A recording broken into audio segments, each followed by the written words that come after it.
فضل کرے، خلق تو جرم کرے اور خدا فضل کرے، حق تو یہ ہے کہ خاطر ہے تمہاری ساری حق تو یہ ہے کہ خاطر ہے تمہاری ساری، حق تو یہ ہے کہ خاطر ہے تمہاری ساری، اچھے ان کے ہیں تو اے کیف برے کس کے ہیں، اچھے ان کے ہیں تو اے کیف برے کس کے ہیں، اپنی امت محمد کو پیاری ساری بولے، اپنی امت محمد کو پیاری سارتے ہو جاتے ہیں غوث، غوث کو یا غوث کہتے کہتے ہو جاتے ہیں غوث، اور خواجگی مل جاتی ہے تو خواجہ کا دم بھر کے دیکھ، خواجگی مل جاتی ہے تو خواجہ کا دم بھر کے دیکھ، اور سرکار غوث کی فضیلت، سرکار غوث کی فضیلت کیا پوچھتے ہو آسی، سرکار غوث کی فضیلت کیا پوچھتے ہو آسی، ہر فضیلت کے وہ جامع ہیں ایک نبوت کے سوا، ہر فضیلت کے وہ جامع ہیں ایک نبوت کے سوا، عقیدت و محبت کے ساتھ بارگاہ رسالت و آل رسالت میں باواز بلند درود پاک کا نذرانہ پیش فرما دے۔ اللہم صلی علی سیدنا محمد وعلی آل محمد مبارک وسلم، صلاۃ و سلاما علیک یا رسول اللہ، صلاۃ و سلاما علیک یا حبیب اللہ۔ برادران ملت، گزشتہ تقریر میں نے ایک تسلسل قائم کیا تھا کہ اللہ رب تبارک و تعالی جل مجدہ نے ہمارے آقا علیہ السلام کو جامع کمالات اور جامع صفات بقول حضرت جامی کے حسن یوسف دم عیسیٰ ید بیضا داری، حسن یوسف دم عیسیٰ ید بیضا داری، آچ خوبہ ہما دارن تو تنہا داری بنا۔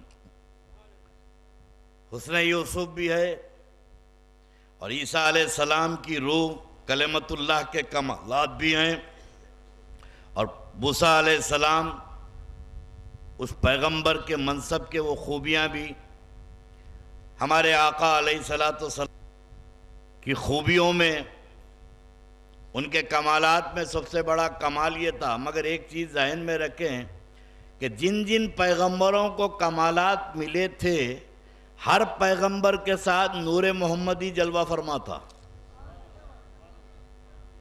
ہر ایک کے ساتھ نور محمدی کی جلوہ گری تھی، اور نور محمدی کو نکالو تو پیغمبروں کی پیغمبری نہیں ہو سکتی تو کسی ولی کی ولایت کہاں سے ہوگی۔ تصور نور،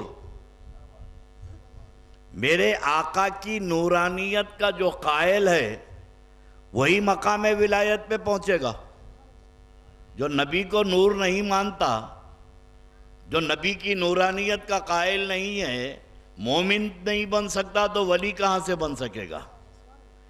تو ہر نبی کے ساتھ میرے آقا کی نورانیت جلوہ فرماتی کہ نوح علیہ السلام کی کشتی ڈوبنے سے بچی، اس لیے بچی کہ وہاں پر بھی نور محمدی جلوہ فرماتا۔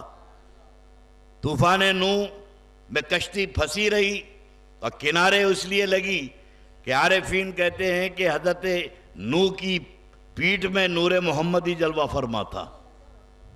ابراہیم علیہ السلام کو آگ میں ڈالا گیا، آگ کا کام ہے جلانا، آگ یہ نہیں دیکھتی کہ کون گیا ہے، کون اندر ہے، کون باہر ہے، آگ کی تاثیر ہے جلانا۔ دہکتی آگ میں ابراہیم علیہ السلام کو ڈال دیا گیا، لیکن آگ گلزار بن گئی اور جس میں ابراہیم کو دھکا نہیں پہنچا سکی، جنت کے باغوں میں سے ایک باغ بن گئی، تو پھر آگ اپنی تاثیر کیوں بھول گئی؟ تو کہا کہ اس لیے تاثیر بھول گئی کہ ابراہیم کی پیٹھ میں نور محمدی جلوہ فرماتا۔ اب یہ نور محمدی جب اسماعیل علیہ السلام کی پیٹھ میں منتقل ہوا تو چھری کا کام ہے کاٹنا، چھری کا کام ہے کاٹنا. چھری یہ نہیں دیکھتی کہ نیچے خربوزہ ہے یا کلنگٹ ہے یا گردن ہے. جب چلتی ہے تو کاٹ ڈالتی ہے. اللہ نے چھری میں تاثیر رکھا جو نیچے آئے کاٹ ڈالنا. اب ابراہیم چھری چلاتے ہیں مگر گلے اسماعیل نہیں کٹتا. اسماعیل علیہ السلام کا گلا نہیں کٹتا. چھری اپنی تاثیر بھول گئی, چھری اپنی تخلیق بھول گئی, اس لیے نہیں کاٹ سکی کہ اسماعیل کی پشت میں نور محمدی جلوہ فرماتا.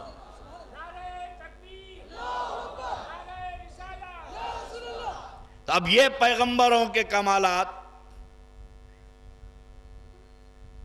کہ ابراہیم کو وہ معجزہ ملا, اسماعیل کو وہ کمال ملا, موسیٰ کو وہ معجزہ ملا. اب یہ معجزے الگ الگ شکل میں ہمارے آقا کی ذات میں جمع ہیں, اور نبی چونکہ سید المرسلین ہیں تو ان معجزات سے ہٹ کے کمال ہونا چاہیے. جب نبی عرفہ و اعلیٰ ہے تو نبی کے معاملات بھی ہر ایک سے ہٹ کے ہونا چاہیے. اب ابراہیم علیہ السلام کو آگ میں ڈالا گیا, ابراہیم پہ آگ ٹھنڈی ہو گئی, بدن ابراہیم کو آگ نقصان نہیں پہنچا سکی. اب بدن ابراہیم اپنی جگہ, میرے آقا علیہ السلام حضرت انس کے پاس کسی وقت کھانا کھا لیے تھے, تناول تبرک, سرکار ان کے گھر کھانا کھا لیے اور دسترخوان اٹھا کے کپڑے کا میرے نبی نے منہ پوچھ لیا, اس کپڑے سے منہ پوچھ لیا. حضرت انس اس کو حفاظت سے رکھ لیے, اور جب کبھی وہ کپڑا میلا ہوتا دسترخوان تو اس کو دھوتے نہیں, آگ میں ڈال دیتے, دھوتے نہیں آگ میں ڈال دیتے. ایک بار صحابہ کی دعوت ہے, دسترخوان نکالا میلا تھا تو فوراً آگ میں تنور میں ڈال دیا, تھوڑی دیر کے بعد چونٹے سے پکڑ کے کھینچ لیا. تو صحابہ حیران ہے کہ یہ کس قسم کا کپڑا ہے کہ آگ میں ڈال دیے جلا نہیں. بولے انس آگ میں کیوں ڈالا؟ تو بولے اس کو دھونا تھا, میلا ہو چکا تھا. تو صحابہ نے کہا یہ نئی بات دکھی کہ دھونے کے لیے آگ میں ڈالا جاتا ہے, یہ کپڑا کوئی خاص قسم کا کپڑا ہے؟ بولے نہیں, جیسے کپڑے ہوتے ہیں وہی کپڑا ہے. تو پھر اس کو آگ نے کیوں نہیں جلایا؟ تو کہا کہ اس کو آگ اس لیے نہیں جلا سکتی کہ میرے آقا نے اس سے منہ پوچھ لیا تھا. بولے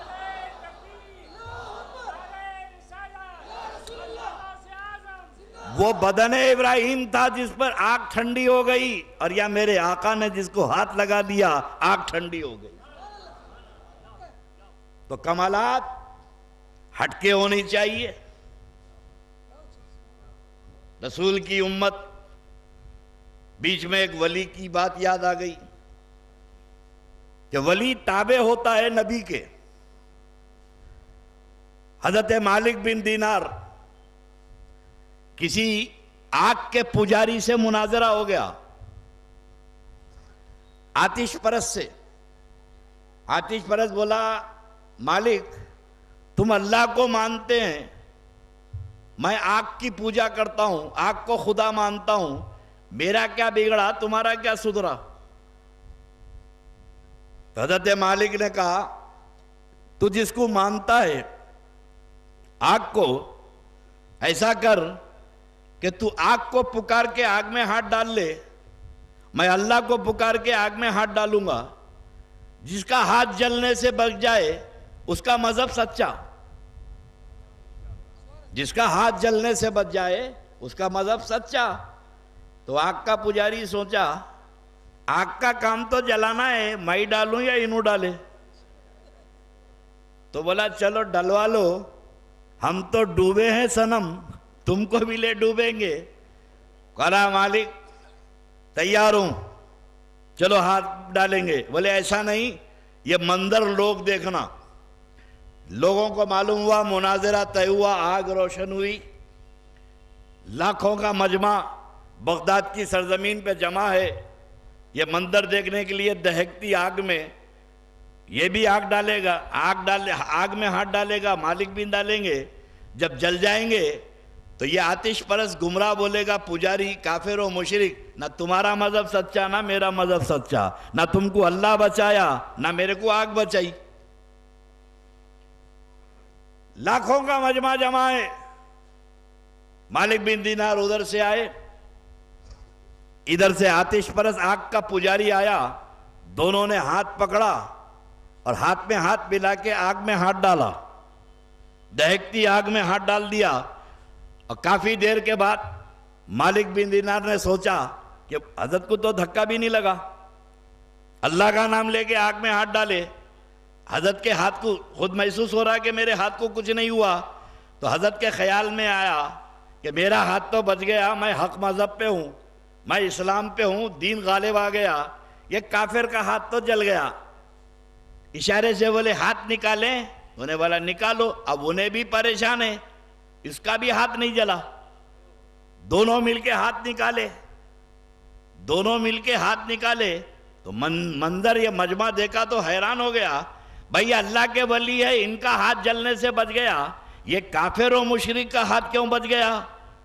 فوراً مالک بن دینار سجدے میں سر رکھ کے بولے مولا یہ ماجرا سمجھ میں نہیں آتا، میں تو تیری توحید کا قائل ہوں، تیری وحدانیت کا قائل ہوں، تیرے نبی کا امتی ہوں، اپنے کرم سے تو مجھے بچا لیا، یہ مشرک کا ہاتھ کیوں نہیں جلا؟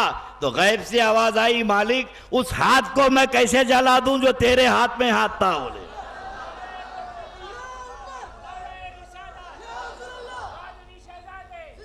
ایک اللہ کے ولی کے ہاتھ میں ہاتھ ہو تو مشرک کا ہاتھ نہ جلے، اور جس کا عاشقوں کا غوث کے ہاتھ میں ہاتھ ہو۔ یہ عقیدہ ہے۔ تو اب اللہ کے رسول علیہ السلام کے کچھ کمالات ہٹ کے ہونی چاہیے۔ اللہ کے رسول عیسیٰ علیہ السلام نے مردوں کو زندہ کیا، اور یہ زندگی کا معاملہ ہے، قرآن سے ثابت ہے۔ عیسیٰ نے مردوں کو زندہ کیا، مادرزاد اندھوں کو بینا کر دیا، کوڑیوں کو اچھا کر دیا، اللہ پاور دے کے بھیجا، اللہ کمال دے کے بھیجا۔ اس زمانے کے جو جو تقاضے تھے اللہ نے ان پیغمبروں کو عطا کیے۔ عیسیٰ علیہ السلام نے کمالات دکھا دیے۔ اب یہ تو عیسیٰ کا معجزہ تھا کہ مردے کو زندہ کرے، اور ہمارے نبی کا کمال کچھ ہٹ کے ہونا چاہیے تھا۔ مردے کو زندہ کرنے کا مطلب پہلے جان تھی، نکلی واپس آئی، جان تو تھی، روح تھی، روح نکل گئی، عیسیٰ بحکم رب روح کو واپس لا دیے۔ اب میرے نبی کا معجزہ ہٹ کے ہے، یہاں تو روح تھی نہیں، یہاں تو جان تھی نہیں، سرکار نے کرم فرما دیا تو سوکھی لکڑی کو زندگی دے دی، اور نبی نے کرم کر دیا تو کنکریوں سے کلمہ پڑھوا لیا۔ تو بے جانوں میں جان ڈالنا یہ مصطفیٰ کا کمال ہے، جان میں جان واپس لانا یہ عیسیٰ کا کمال ہے، اور بے جانوں میں جان ڈالنا یہ میرے نبی کا کمال ہے۔ تو ہر کام میرے آقا کا ہٹ کر ہے۔ ایسے ہی سلیمان علیہ السلام پیغمبر ہیں، اللہ نے انہیں کمالات عطا فرمائے، اور ان کے کمالات کا ذکر تو قرآن پاک میں ہے۔ جو پیغمبری منصب کو جانتے ہیں، اس لیے کہتے ہیں کہ ہم وہابیوں سے پیغمبر کو، نبی کو اپنے ملا کی کتاب سے مت سمجھو، مقام نبوت کو کسی ملا کی کتاب سے مت سمجھو، نبی کو پہچاننا ہو تو اللہ کی کتاب سے سمجھو۔ جو ملا کی کتاب سے پیغمبر کو جانتا ہے وہ گمراہ ہو جاتا ہے، اور جو اللہ کی کتاب سے جانتا ہے اس کا ایمان پکا ہو جاتا ہے۔ تو ہم نبی کو کسی مولوی مولانا کی کتاب سے نہیں جانتے ہیں، اللہ کی کتاب سے جانتے ہیں۔ اب اللہ تعارف کراتا ہے، دیکھو چہرہ بشرا ایک ہونے سے، ریزمبلنس سے کچھ نہیں ہوتا، آنکھ تمہاری بھی ہے، آنکھ میری بھی ہے، کان تمہارے بھی، کان میرے بھی، زبان تمہاری بھی، زبان میری بھی، لیکن یہ اس مطابقت سے، یہ چہرے بشرے سے پیغمبر اور ہم ایک نہیں ہو جاتے۔ کان ہو جانا، نبی کے بھی دو کان ہیں، تمہارے بھی دو کان ہیں، مگر کیا نبی کے کان تمہارے کان برابر ہیں؟ کیا نبی کے کان تمہارے کان برابر ہیں؟ اب سلیمان علیہ السلام کے کانوں کے سلسلے میں قرآن پاک خود بیان کرتا ہے کہ سلیمان علیہ السلام کا لشکر جا رہا ہے، جنگل میں چونٹیوں کا پٹھا ہے، چونٹیاں چارے کے لیے نکلی، اور سلیمان علیہ السلام کے لشکر کے دھول کو دیکھا، لشکر آ رہا ہے، ہزاروں کا لشکر ہے، تو چونٹی نے اور چونٹی کی رانی نے اپنی قوم سے پکار کے کہا کہ یا ایھا النمل ادخلوا مساکنکم. میں کسی اہل حدیث کی کتاب نہیں پڑھ رہا ہوں، کسی تبلیغی جماعت اسلامی کی کتاب نہیں، بھائی اللہ کا کلام پڑھ رہا ہوں. پیغمبر کے کان کیا ہے؟ وہ اللہ سنا رہا ہے.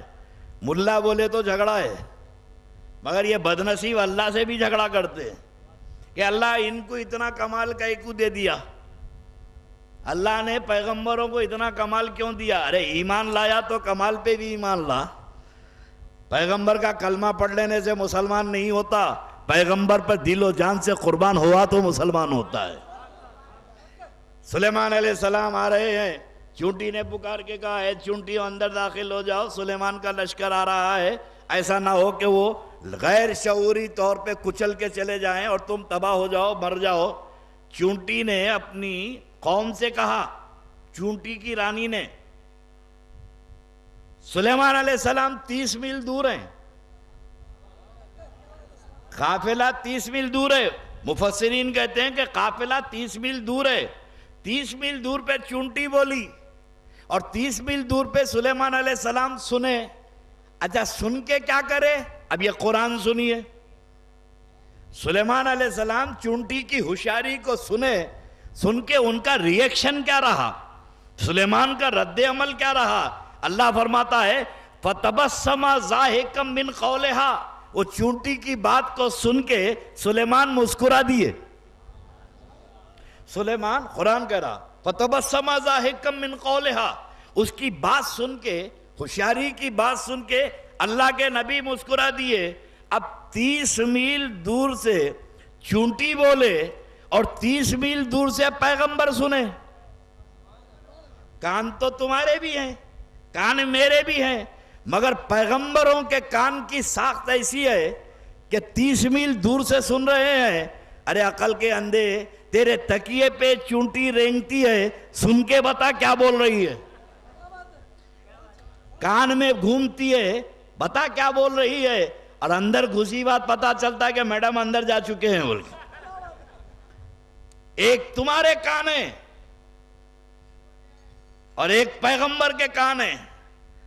لیکن خدا کی قسم پھر مقام رسالت سید الانبیاء ہیں، ہٹ کے ہونا چاہیے، ہٹ کے ہونا چاہیے.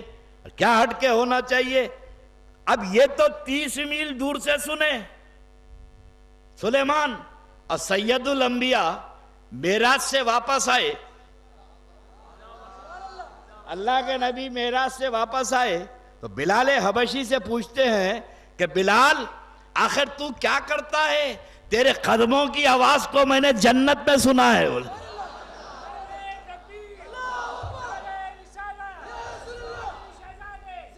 بلال حبشی مدینے میں چلتے ہیں اور مصطفیٰ جنت میں سنتے ہیں. تو ہر چیز ہٹ کے ہونا چاہیے. تو جب نبیوں کے کمالات ہمارے آقا کو الگ الگ انداز میں ملے اور اس سے ہٹ کے ملے، ہر پیغمبر کا کمال اپنی جگہ اور میرے مصطفیٰ کا کمال اپنی جگہ، نبی کا معجزہ اپنی جگہ. اب اللہ رب تبارک و تعالی مقام نبوت میں تو یہ خوبیاں جمع فرما دیا. اب ہے مقام ولایت کہ اب ایک جانشین کی ضرورت تھی، جو جانشین رسول بھی ہو اور جانشین علی بھی ہو، جو آل نبی بھی ہو اور جو اولاد علی بھی ہو. تو میرے آقا غوث اعظم میں نبی کا بھی کمال ہے اور علی کا بھی کمال ہے. یہ وارث رسول بھی ہیں اور جانشین حیدر کرار علی مرتضیٰ بھی ہیں. یہ تو نبی کی شان ہے، یہ تو نانا کی شان ہے، اور علی شیر خدا کی شان. خدا کی قسم دنیا آج تک مقام علی کو نہیں سمجھ سکی. اور نہیں سمجھ سکتے. یہ زکوٰۃ خور مولوی یہ علی کو سمجھیں گے؟ خدا کی قسم مقام علی سمجھ میں نہیں آیا تو نصیری نے خدا بول دیا. ایک ذات ہے، پیغمبر کے بعد اگر کسی نے خدا یا خدا کا بیٹا مخلوق کو کسی کو کہا تو وہ علی شیر خدا ہیں. کیوں؟ مقام علی سمجھ میں نہیں آیا تو علی کو خدا بول کے کافر ہو گیا، علی کو خدا بول کے مشرک ہو گیا. اور ایسا راسخ العقیدہ مشرک تھا، اتنا پکا مشرک تھا، قتل ہو گیا مگر خدا بولنے سے باز نہیں آیا. علی نے شیر خدا کو معلوم ہوا کہ یہ کفر و شرک بکتا ہے، میں بندہ ہوں اللہ کا، مجھے خدا بول رہا ہے. ارے عقل کے اندھے، اگر خدا بولنا ہوتا تو نبی کو بولتے، ان کو تو عبدہ بولتے ہیں، اللہ کا بندہ بولتے ہیں. میرے کو مجھے اللہ کیسا کہتا ہے خدا؟ بلاؤ. پیش ہوا علی شیر خدا کے سامنے. علی نے کہا رے مردود کیا بول رہا ہے؟ بھائی اللہ کا بندہ ہوں، میں وحدہ لا شریک کا بندہ ہوں، اس کے بندوں میں ایک بندہ ہوں. بولے نہیں تم خدا ہو، علی تم خدا ہو.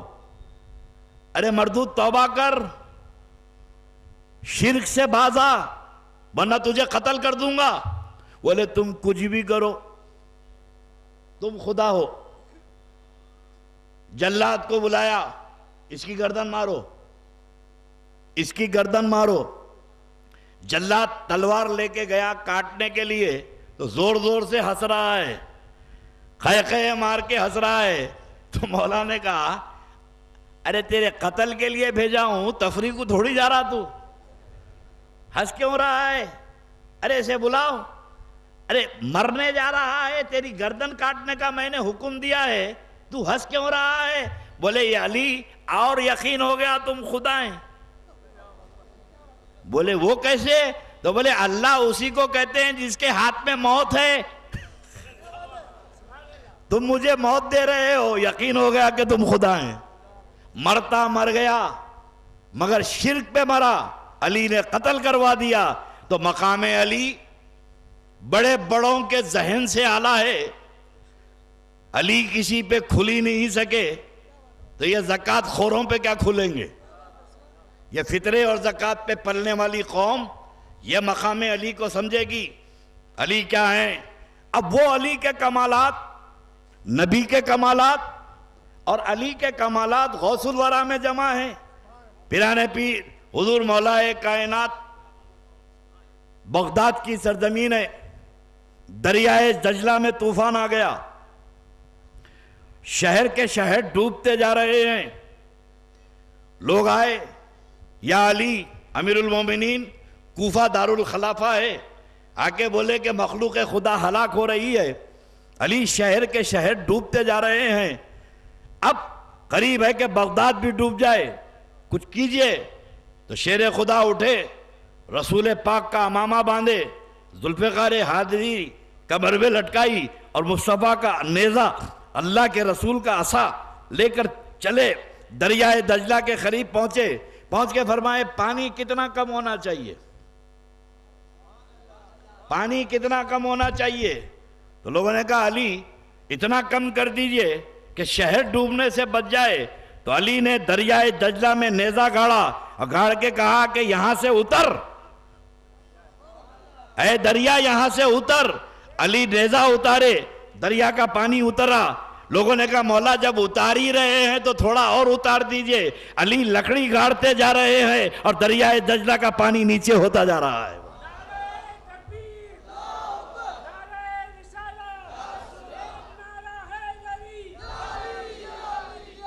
یہ نبی کے کمالات علی کے پاس آئے.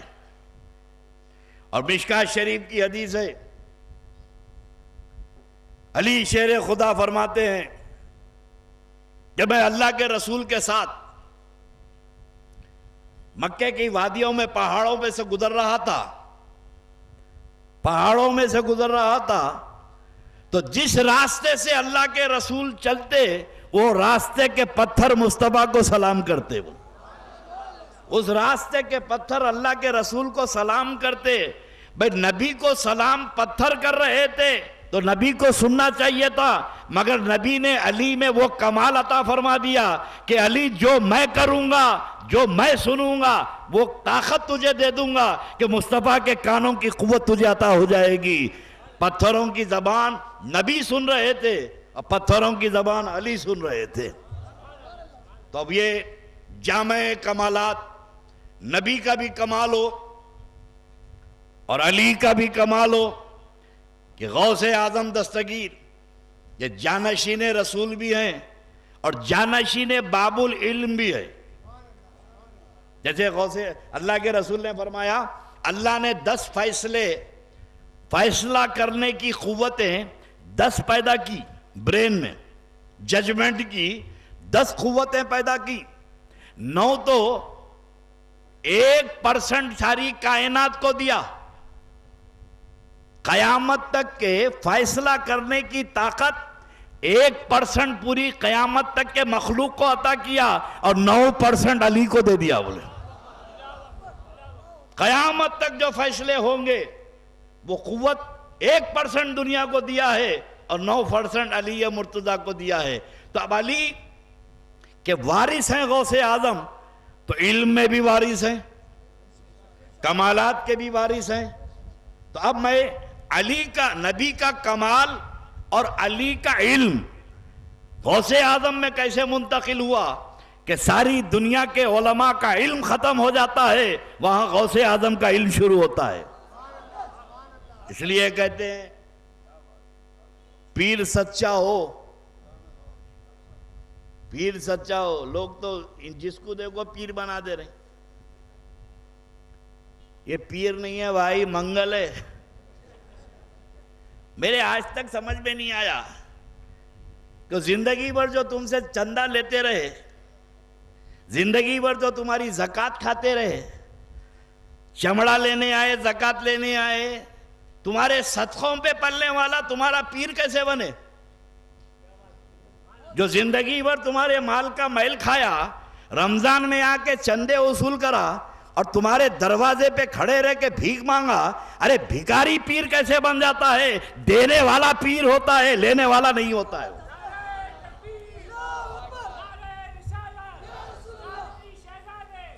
یہ قوم کی ٹریجڈی ہے. رمضان میں سفیر بن کے چندہ لے جا رہی، 11ویں میں پیر بن کے نذرانہ لے جا رہی. رمضان میں غریبوں کا کھا جا رہی، 11ویں میں سیدوں کا کھا جا رہی. دونوں ہاتھوں سے ان کے ہاتھ میں لڈو ہے. تو عرض کر رہا تھا کہ علی کے وارث غوث اعظم کیسے ہیں، یہ علم پیران پیر کو کیسے ملا. میں آپ کے سامنے اب پیران پیر کی زندگی کے گوشے اس لیے کہہ رہا تھا کہ اگر پیر کامل ہو تو یہاں بھی بچاتا وہاں بھی بچاتا. اب ایسے کو پیر بنا لو، ناک دیوی اسٹریٹ میں مرید ہوئے، محمد علی روڈ پہ نہیں پہچان رہا. کہاں سے آیا آپ؟ بولے حضرت آپ کا مرید ہوں. اچھا اچھا. تو انہیں نکل کے بولا ارے بڑی مشکل ہے، انہوں یہیں نہیں پہچان رہے، انہوں یہاں نہیں پہچان رہے، وہاں اگر پوچھ لے کون ہے تو میں تو لٹک گیا. مجھے ایسا پیر نہیں چاہیے، مجھے تو وہ پیر چاہیے جو یہاں بھی پہچانے وہاں بھی پہچانے. اس لیے دینے سے پہلے ہاتھ دیکھو، پہچانتا ہے ہاتھ دیتا. ہاتھ دینے والوں کو پیر مت دو، بناؤ جو ساتھ دیتا ہے اس کو پیر بناؤ. اور کیسے ہوتے پیر کی دستگیری، غوث اعظم کی دستگیری سے پہلے تمہیں میں بتاؤں. بغداد کی سرزمین ہے، خلیفہ ہارون رشید سلطنت کے کام کر کے اپنے گھر میں آئے. زبیدہ حسین و جمیل ہے، خوبصورت بیوی کو دیکھ رہے ہیں، محبت سے دیکھ رہے ہیں. بیوی سو رہی ہے، کافی دیر تک بیوی کو دیکھتے رہے. بہت زمانے کے بعد دیکھے تھے، کام سے فرصت ہی نہیں ہوتی تھی. کبھی چاند کو دیکھتے، کبھی بیوی کو دیکھتے.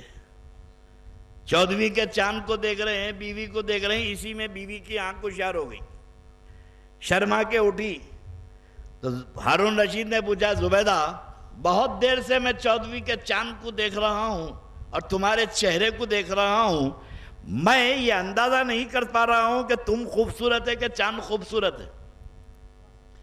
اب محبت سے میاں دیکھے تو کون بیوی بولے چاند خوبصورت ہے؟ بولے امیر المومنین چاند سے زیادہ میں خوبصورت ہوں۔ ہارون رشید نے کہا دلیل؟ دلیل؟ بولے مجھے کیا ضرورت ہے دلیل کی، خوبصورت ہوں خوبصورت ہوں۔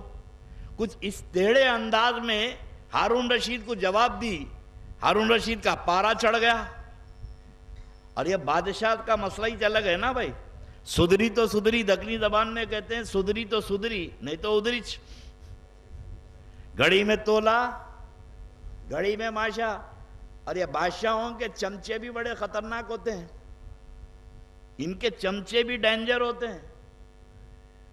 حیدرآباد کے نواب محبوب علی خان بیگن کھا لیے،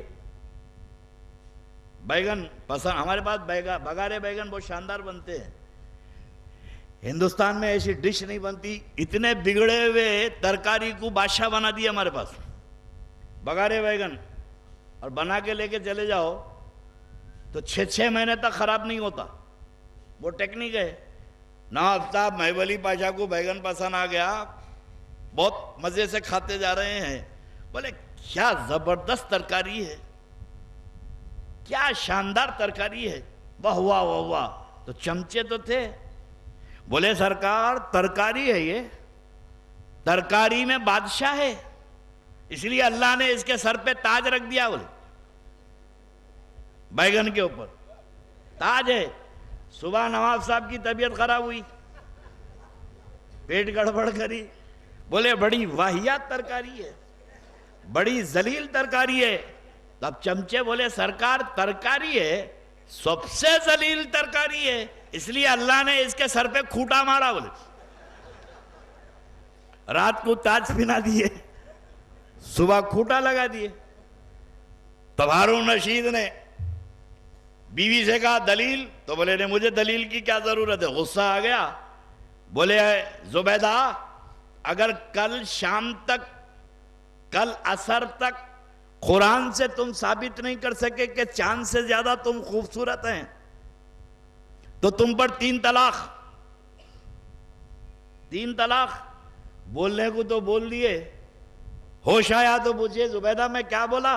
بولے امیر المومنین آپ نے تو میری موت کا فیصلہ کر دیا۔ بڑے پریشان ہو گئے، 3 طلاق بول دیا۔ اب آج بھی ایسی ہوتے نا، مولانا کے پاس آگے بولتے حضرت ہو ذرا ہماری بیوی کو غصے میں بول دیا، بولے کیا بولا؟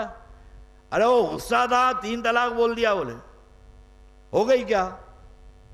تو مفتی صاحب بولے ہو گئی، 3 طلاق بولا ہو گئی، حرام ہو گئی۔ نہیں بولتا آپ غصے میں بولا؟ بولا ارے عقل کے اندھے، آج تک کوئی محبت سے طلاق بولا؟ بیگم اچھے دکھ رہے ہیں 3 طلاق، تم بہت اچھا کھانا پکائے 3 طلاق، آج بہت اسمارٹ دکھ رہی 3 طلاق۔ آدمی غصے میں ہی بولتا ہے، طلاق سزا ہے، سزا میں کنسیشن نہیں ہوتا۔ آپ جا کے جج کو بولو صاحب غصے میں چاقو مارا، تو کیا جج معاف کر دے گا؟ ایسا نہیں ہوگا، جرم ہے، اور یہ تعزیراتی جرم ہے، اس لیے غصے کو قابو میں رکھو۔ انہوں نے 3 طلاق دے دیا۔ اب بولے علماء کو بلاؤ۔ اب علماء رات کو سو رہے تھے، اٹھا کے لائے، کیا مسئلہ ہے؟ بولے امیر المومنین نے بیوی کو 3 طلاق دیا ہے، کل عصر تک ثابت ہونا، چاند سے زیادہ انہوں خوبصورت ہے، نہیں تو طلاق۔ اب علماء بولے اس کی جو روح خوبصورت ہے، اب وہ قرآن میں دیکھنا۔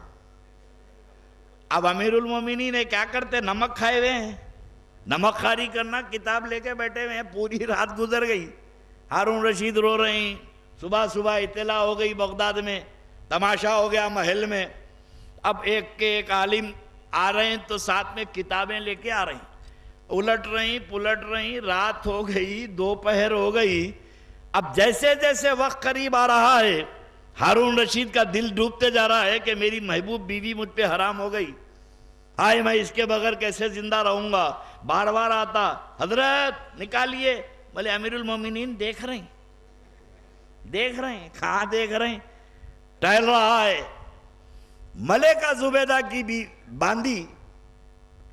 کی باندی قریب آ کے بولی، یہ مرشد کب کام آتے، یہ تو مولویوں کو بلا لیے، یہ پیر کس دن کام آئیں گے؟ ارے پیر قیامت میں کام آئیں گا، تم پہ تو دنیا میں قیامت آ گئی۔ اگر پیر کام آنے والا ہے تو جاؤ اپنے پیر کو پکارو۔ بیلول دانا پیر تھے، مجذوب تھے، دوڑی ہوئی قلعے کے چور دروازے سے نکلی، قبرستان پہنچی، قدموں پہ گر کے بولی کہ سرکار آپ کی باندی پہ قیامت ٹوٹی ہے اور آپ سو رہے ہیں۔ فرمایا زبیدہ کیا ہوا؟ بولے امیر المومنین نے مجھ پہ 3 طلاق دے دیا ہے، اب وقت قریب ہو رہا ہے، عصر تک جواب نہیں ملا تو میں امیر المومنین پہ حرام ہو جاؤں گی، مجھے بچا لیجئے۔ نہ میں امیر المومنین کے بغیر رہ سکتی ہوں، نہ وہ میرے بغیر رہ سکتے ہیں۔ ساری دنیا کے علماء بیٹھے ہوئے ہیں، مسئلہ نکالتے ہوئے۔ حضرت بیلول دانا نے کہا زبیدہ تم چلو میں آ رہا ہوں، یہ محل میں آئی۔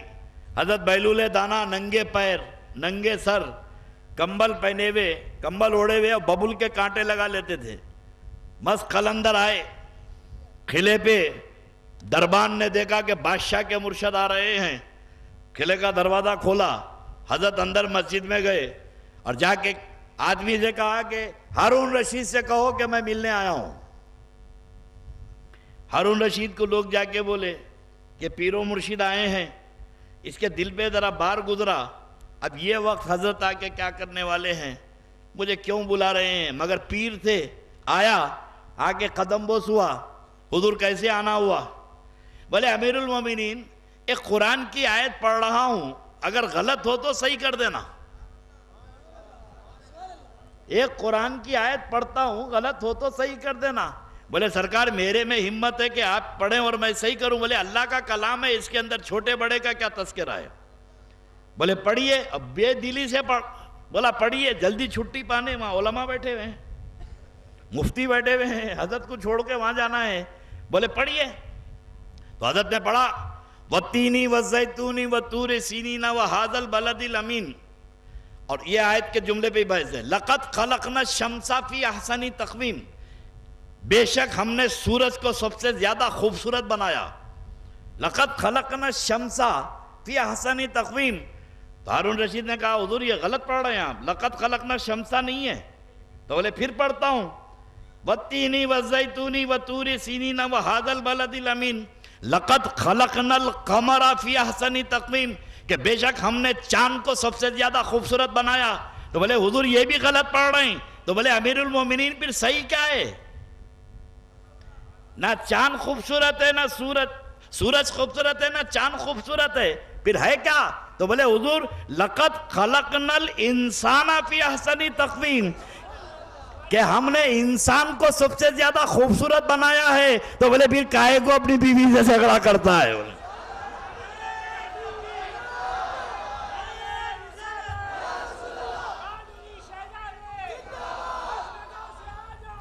جب اللہ کہتا ہے کہ انسان خوبصورت ہے تو تیری بیوی چاند سے بھی زیادہ خوبصورت ہے، تو ساری دنیا کے مولویوں کا علم دھرے کا دھرا رہ گیا، اللہ کا ولی کا علم کام آ گیا۔ کتاب کا علم اور ہوتا ہے، ولیوں کا علم اور ہوتا ہے۔ بغداد کی سرزمین ہے، غوث اعظم محبوب سبحانی کا خاندان جو ڈومینیشن تھا، حکومت کر رہا تھا، کہ وہ تو مولا علی دریائے دجلہ کے پانی کا رخ موڑ دیے، اور وارث رسول کا خاندان اور جانشین علی کا خاندان یہ ہے کہ بغداد کی سرزمین پر 3 سال سے بارش نہیں ہوئی، علماء عبادت کر کے تھک گئے، نماز استسقاء پڑھ کے تھک گئے، جو دعائیں تھی دریا کے کنارے میدانوں میں جا کے پڑھ لیے۔ جب بارش نہیں ہوئی تو لوگوں نے کہا بھئی کیا کیا جائے؟ تو اس وقت کے سارے بڑے بڑے علماء مفتی نے کہا کہ اس وقت کسی کی دعا قبول نہیں ہو سکتی، اگر ہوگی تو غوث اعظم کی پھوپھی پیران پیر کی سگی پھوپھی بغداد میں رہتی تھی، بولے سیدہ ہیں، علی کی اولاد ہیں، نبی کی شہزادی ہیں، ان کی دعا سے بارش ہو جائے گی، چلو ان کے پاس۔ تو لاکھوں کا مجمع غوث اعظم کی پھوپھی کے دروازے پہ کھڑا ہے کہ سیدہ آپ کے نانا کی امت ہلاک ہو رہی ہے، کچھ کرم کر دیجئے بارش کے لیے۔ وہ یہ نہیں بولی کہ سارے لوگ دعا کرے، عبادتیں کرے، میں کیا کر سکتی ہوں۔ آنے والے بتا رہے تھے جو کچھ نہیں کر سکتے تم سب کچھ کر سکتے ہیں، کیونکہ تمہارا خاندان تو خاندان رسول ہے، رسول اشارے سے بارش کروا دیتے ہیں، تم تو جانشین رسول کی اولاد ہو۔ عبادت کر کے آئے تھے، نمازیں پڑھ کے آئے تھے آنے والے، پیران پیر کی پھوپھی اٹھی، ہاتھ میں جھاڑو لیا، صحن میں جھاڑا اور جھاڑ کے دیکھ کے بولی کہ مولا تیری بندی نے جھاڑا ہے، تھوڑا چھڑکاؤ کر دے۔ تیری بندی نے جھاڑ دیا ہے، تھوڑا چھڑکاؤ کر دے۔ لوگ اپنے گھروں کو پہنچ نہیں سکے، اتنی بارش کہ گھروں سے نکل نہیں سکے، 8 دن تک بارش ہوتی رہی۔ اب گھر ٹپک رہے ہیں، بولیاں بھر گئیں، دریا اونچا آ رہا ہے، بولے اب کیا کریں؟ تو بولے جو پانی برسائے ہیں انہی سے چل کے بولو رکواؤ۔ پھر سارا مجمع موجود ہے۔ یہ جانشینان رسول ایسے ہوتے ہیں۔ بخاری شریف کی حدیث ہے باب الاستسقاء کی، کہ مسجد نبوی میں شور ہو رہا ہے، جمعہ کا دن ہے، صحابہ کونے میں کھڑے رہ کے بات چیت زور سے کر رہے ہیں۔ اللہ کے نبی نے پوچھا کس بات کا شور ہو رہا ہے وہاں پر؟ تو صحابہ آگے بولے حضور 3 سال سے بارش نہیں ہوئی، مویشی ہلاک ہو رہے ہیں، بولیاں سوکھ گئی، اب مخلوق خدا کے مرنے کا وقت ہے، سرکار کرم کر دیجئے بارش کے لیے۔ تو حضرت انس رضی اللہ تعالیٰ عنہ فرماتے ہیں عبداللہ ابن مسعود کہ میرے آقا کھڑے ہو کے اشارہ کرے، چلچلاتی دھوپ ہے، بادل کا کوئی سایہ نہیں ہے، مصطفیٰ نے انگلی اٹھائی تو کہا جاتا ہے عبداللہ ابن مسعود حضرت انس کہتے ہیں کہ میرے آقا نے اشارہ کیا تو احد کے پہاڑ کے پیچھے سے بادل کا ٹکڑا نمودار ہوا، نبی نے ہاتھ نیچے کیا اور بارش موسلادھار شروع ہو گئی۔ بارش ہونے لگی، دوسرے جمعے میں آئے، پھر گڑبڑ، اور وہی نقشہ ہے جو نبی کے پاس ہوا تھا، وہ خاندان رسول کے پاس وہی مسئلہ پیش ہوتا ہے، جو جانشین ہوتا ہے وہی مسائل پیش ہوتے ہیں جو مصطفیٰ کے پاس پیش ہوئے تھے، اور وارث رسول وہی کرتا ہے جو رسول کر کے دکھا دیے تھے۔ اللہ کے رسول کے پاس آئے، یا رسول اللہ اب پھر گڑبڑ ہوئی، اب کیا گڑبڑ ہے؟ بولے حضور بولیاں بھر گئے، کنویں بھر گئے، کھیت بھر گئے، گھر ٹپک رہے ہیں، کرم کر دیجئے۔ تو پھر حدیث شریف میں ہے کہ اللہ کے رسول کھڑے رہ کے ایسا اشارہ کرے، اللہم لا علینا ہوا لینا، اللہ یہ بارش ہم پہ نہ برسے، اطراف میں برسے۔ حضور ایسا انگلی کا اشارہ کر رہے ہیں، بادل چھٹتا گیا، مدینے کے باہر بارش ہو رہی تھی، مدینے میں ایک قطرہ نہیں پڑ رہا تھا۔ تو یہ تو نبی کا خاندان ہے، اور وہی تکلیف لے کے لوگ نبی کے خاندان کے پاس آئے، بارش ہوئی، گھروں میں گئے، پھنس گئے، پھر پورا مجمع کھڑا ہے غوث اعظم کی پھوپھی کے پاس، سیدہ کنویں بھر گئے، تالاب بھر گئے، اب لوگوں کا جینا مشکل ہے۔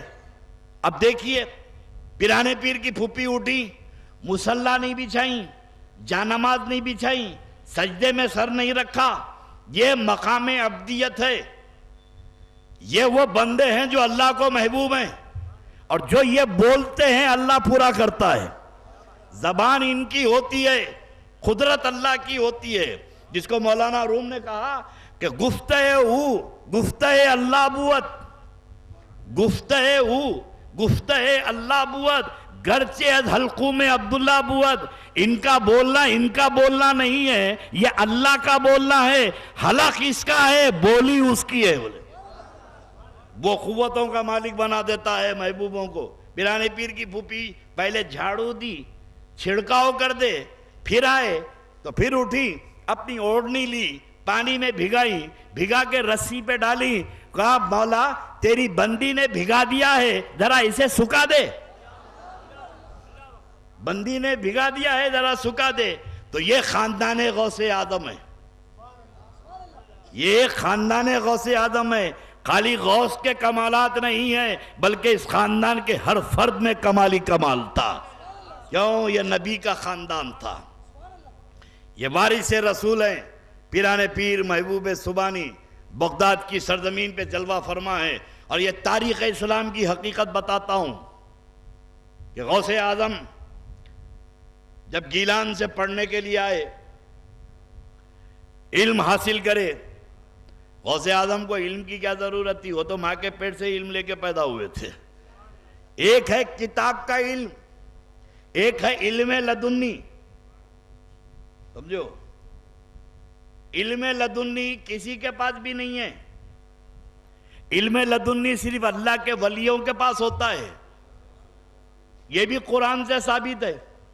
موسیٰ علیہ السلام پر کتاب نازل ہوئی، صاحب شریعت تھے موسیٰ، پھر خضر کے پاس کیا سیکھنے گئے تھے؟ خضر علیہ السلام سے کیا سیکھنے گئے تھے؟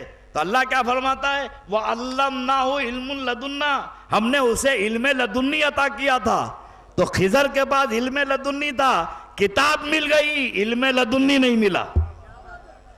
تو موسیٰ تو وہی سیکھنے گئے تھے۔ تو غوث اعظم کے علم کی بات آپ کو آگے بتاؤں گا کہ پیران پیر کا علم لدنی تھا، یہ کتاب کا علم نہیں تھا۔ کل کیا ہونے والا ہے غوث بول دیتے تھے، یہ کتاب سے معلوم ہوگا، کتاب کا علم نہیں، یہ تو سینہ بسینہ مصطفیٰ جان عالم نے علی کو دیا، علی نے اولاد کو دیا، اور یہی علم غوث الورا کے پاس آیا ہے۔ کیسا علم ہے؟ پیران پیر غوث اعظم کیسے وارث رسول ہیں، اور وارث وہی ہوتا ہے جس میں مورث کی خوبیاں آتی ہیں۔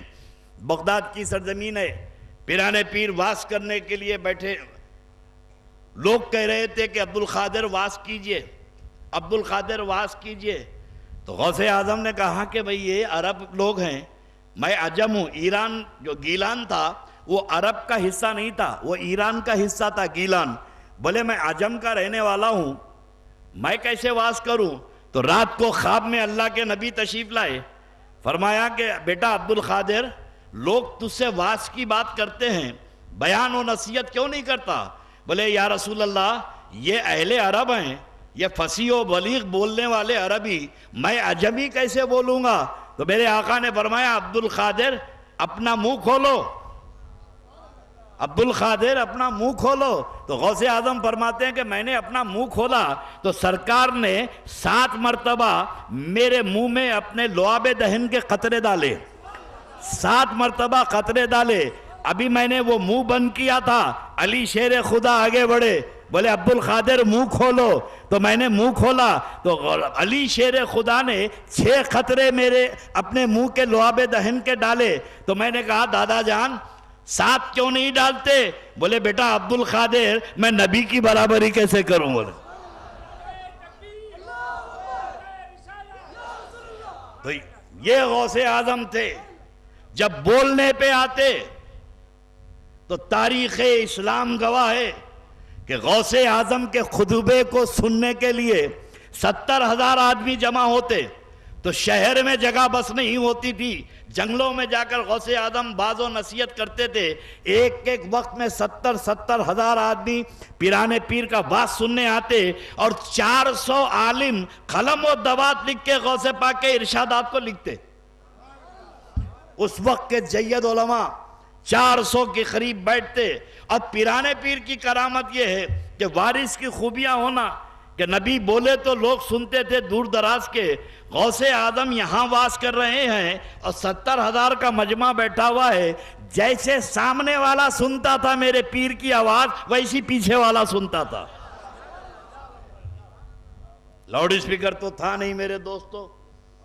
یہ غوث اعظم دستگیر ہیں، پیران پیر محبوب سبحانی، بچپن سے لے کر، اور دیکھو یہ تو ماننے والوں کا مجمع ہے، اب نہیں ماننے والے تو چاند کے 2 ٹکڑے ہوئے تو نہیں مانے، اب ان کی تو بیماری ہے، نہیں ماننا تو نہیں مانتے، سورج پلٹا تو نہیں مانے، کنکریاں کلمہ پڑھے تو نہیں مانے، اب غوث اعظم کی کرامت سن کے کیا مانیں گے؟ لیکن ماننے والوں کا یقین اور بڑھ جاتا ہے کہ عبد قادر ہیں، عبد قادر کا قادر ہے عبد القادر، خالی عبد قادر نہیں ہے، اللہ نے قدرت کاملہ بھی عطا فرمائی تھی۔ اور یہ کیسے جانشین رسول ہیں، یہ کیسے وارث رسول ہیں؟ سنیے کہ بالکل وہی مقام ہے، مقام نبوت، نبی نہیں ہے، بالکل وہی مقام ہے۔ سکونت نہ ہو تو کیا، ہادی تو ہیں جدید، شریعت نہ ہو تو کیا، نائب تو ہیں نبی کے، نبوت نہ ہو تو کیا، ابن رسول تو ہیں، رسالت نہ ہو تو کیا، وہ پیشوا علی کے، یہ پیرو علی کے ہیں،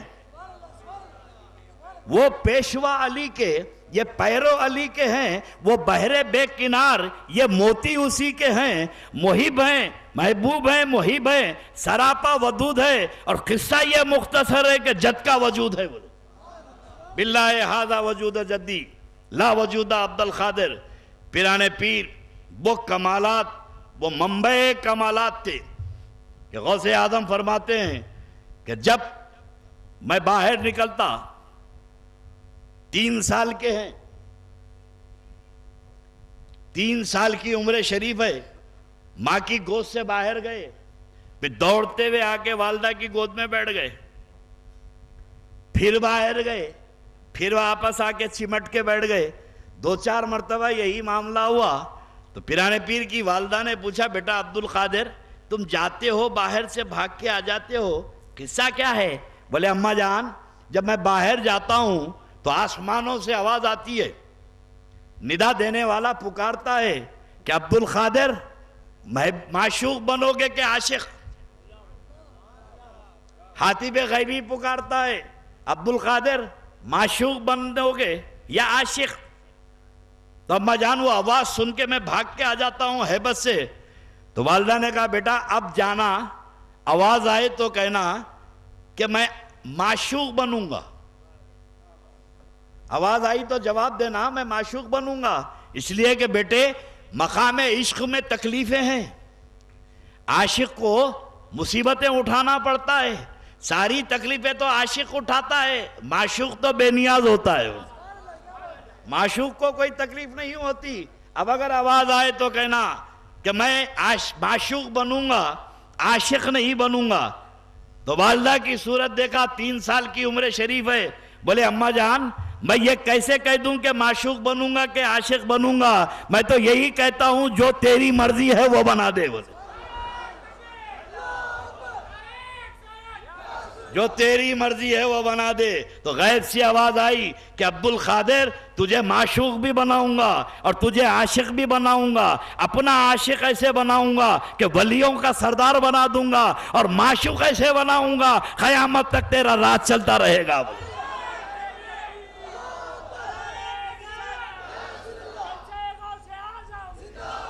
یہ ہے مقام غوث۔ عیسیٰ علیہ السلام مردوں کو زندہ کرتے تھے، میرے پیر فرماتے ہیں کہ جو راز الہی میرے سینے میں دفن ہے، وہ راز جو میرے سینے میں ہے اگر مردے پہ ڈال دوں تو مردہ زندہ ہو جائے۔ عیسیٰ مردے کو زندہ کرتے تھے، پیران پیر کہتے ہیں کہ توحید کے وہ راز جو میرے سینے میں ہے، مردے پہ ڈال دوں تو مردہ زندہ ہو جائے، اور پہاڑوں پہ ڈال دوں تو ریزہ ریزہ ہو جائے، اور سمندر پہ ڈال دوں تو سمندر سوکھ جائے۔ بولے وہ راز میرے سینے میں دفن ہے۔ علم الہی کے وہ سمندر تھے غوث اعظم دستگیر، کہ چھوٹے سے بچے ہیں، ماں کے گود میں بیٹھے ہیں۔ ایک بار والدہ آپ کی پیران پیر کی بچوں کو قصے سناتے ہیں، بولے بیٹا عبد القادر تم میرے پیٹ میں تھے، اس وقت کا ایک واقعہ سناتی ہوں، 3 سال کے ہیں۔ بولے اماں جان کیا قصہ ہے؟ بولے بیٹا عبد القادر دروازے پہ ایک فقیر آیا تھا، میں نے ہماری باندی سے کہا کہ گھر میں کوئی مرد نہیں ہے، بعد میں آ جانا۔ وہ بدباطن کو جب معلوم ہوا کہ گھر میں مرد نہیں ہے تو گھر میں گھس گیا. میں صحن باغ میں بیٹھی ہوئی تھی, ایک نامرد کو آتا ہوا دیکھی, نامحرم کو. اللہ کی پناہ مانگتے ہوئے میں دالان میں آ گئی. وہ بدباطن خبیث دالان میں داخل ہوا. میں اللہ کی پناہ مانگتے ہوئے کمرے میں آ گئی. یہ کمرے میں گھس گیا. اب مجھے کوئی بچاؤ کی صورت نہیں تھی. میری زبان سے چیخ نکلی. اچانک ہمارے گھر کے پیچھے جو باغ تھا وہاں کھڑکی کھلی اور ایک شیر کودا. کھڑکی میں سے ایک شیر کودا اور دیکھتے ہی دیکھتے وہ فقیر کو جھجوڑ لیتے ہوئے نظروں سے دور ہو گیا, نظروں سے لے کے چلا گیا, اسے چیرتا پھاڑتا ہوا. اے عبد القادر, یہ اس وقت کا قصہ ہے جب تم میرے پیٹ میں تھے. جب تم میرے پیٹ میں تھے تو قصہ ختم ہوا. تو غوث اعظم نے کہا اماں جان آپ نے وہ شیر کو پہچانا؟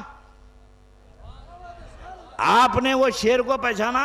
بولے عبد القادر میں نہیں پہچان سکی. وہ شیر کون تھا؟ بولے وہ آپ کا بیٹا عبد القادر ہی تھا جو آپ کی مدد کو آیا تھا.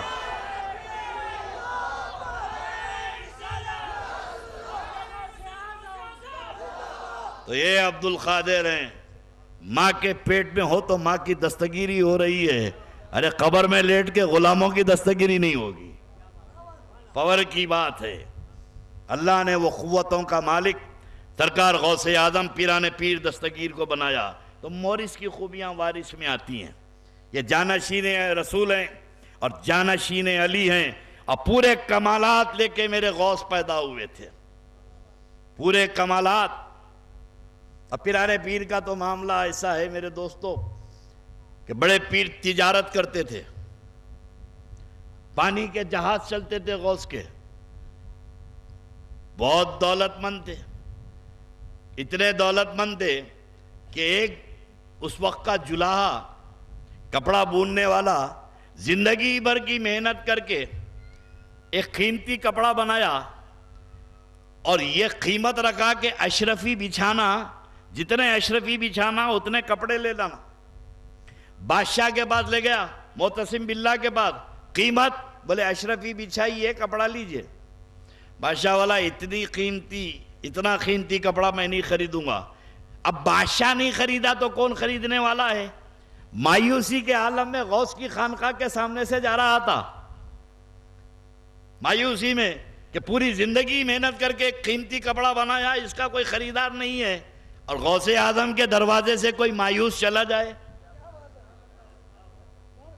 کوئی مایوس چہرہ چلے جائے.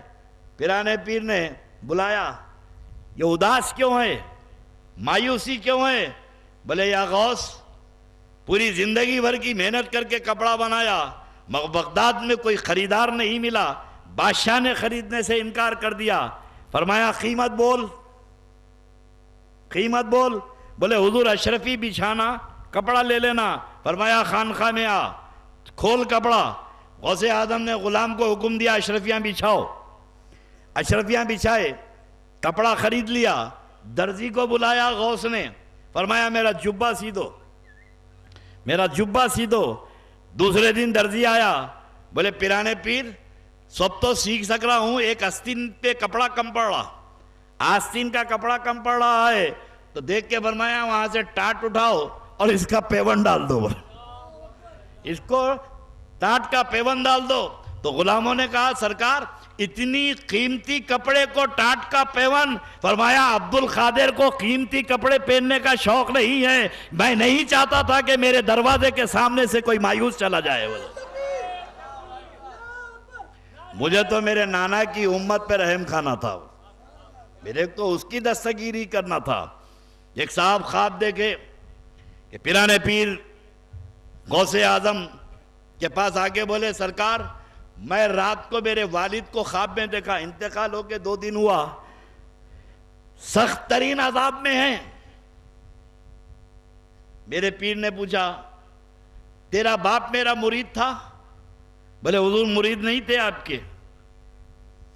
بولے تیرا باپ کبھی میرے واز میں آیا تھا؟ بولے حضور نہیں آیا تھا. میرے مرید کا مرید تھا؟ بولے نہیں. اچھا یہ بتا کہ تیرا باپ کبھی میری گلی کے سامنے سے گزرا تھا؟ بولے سرکار ہاں ادھر سے جاتے آتے تھے, فرمایا کہ جو میرے دروازے کے سامنے سے گزر جائے اللہ اسے عذاب دینے والا نہیں ہے.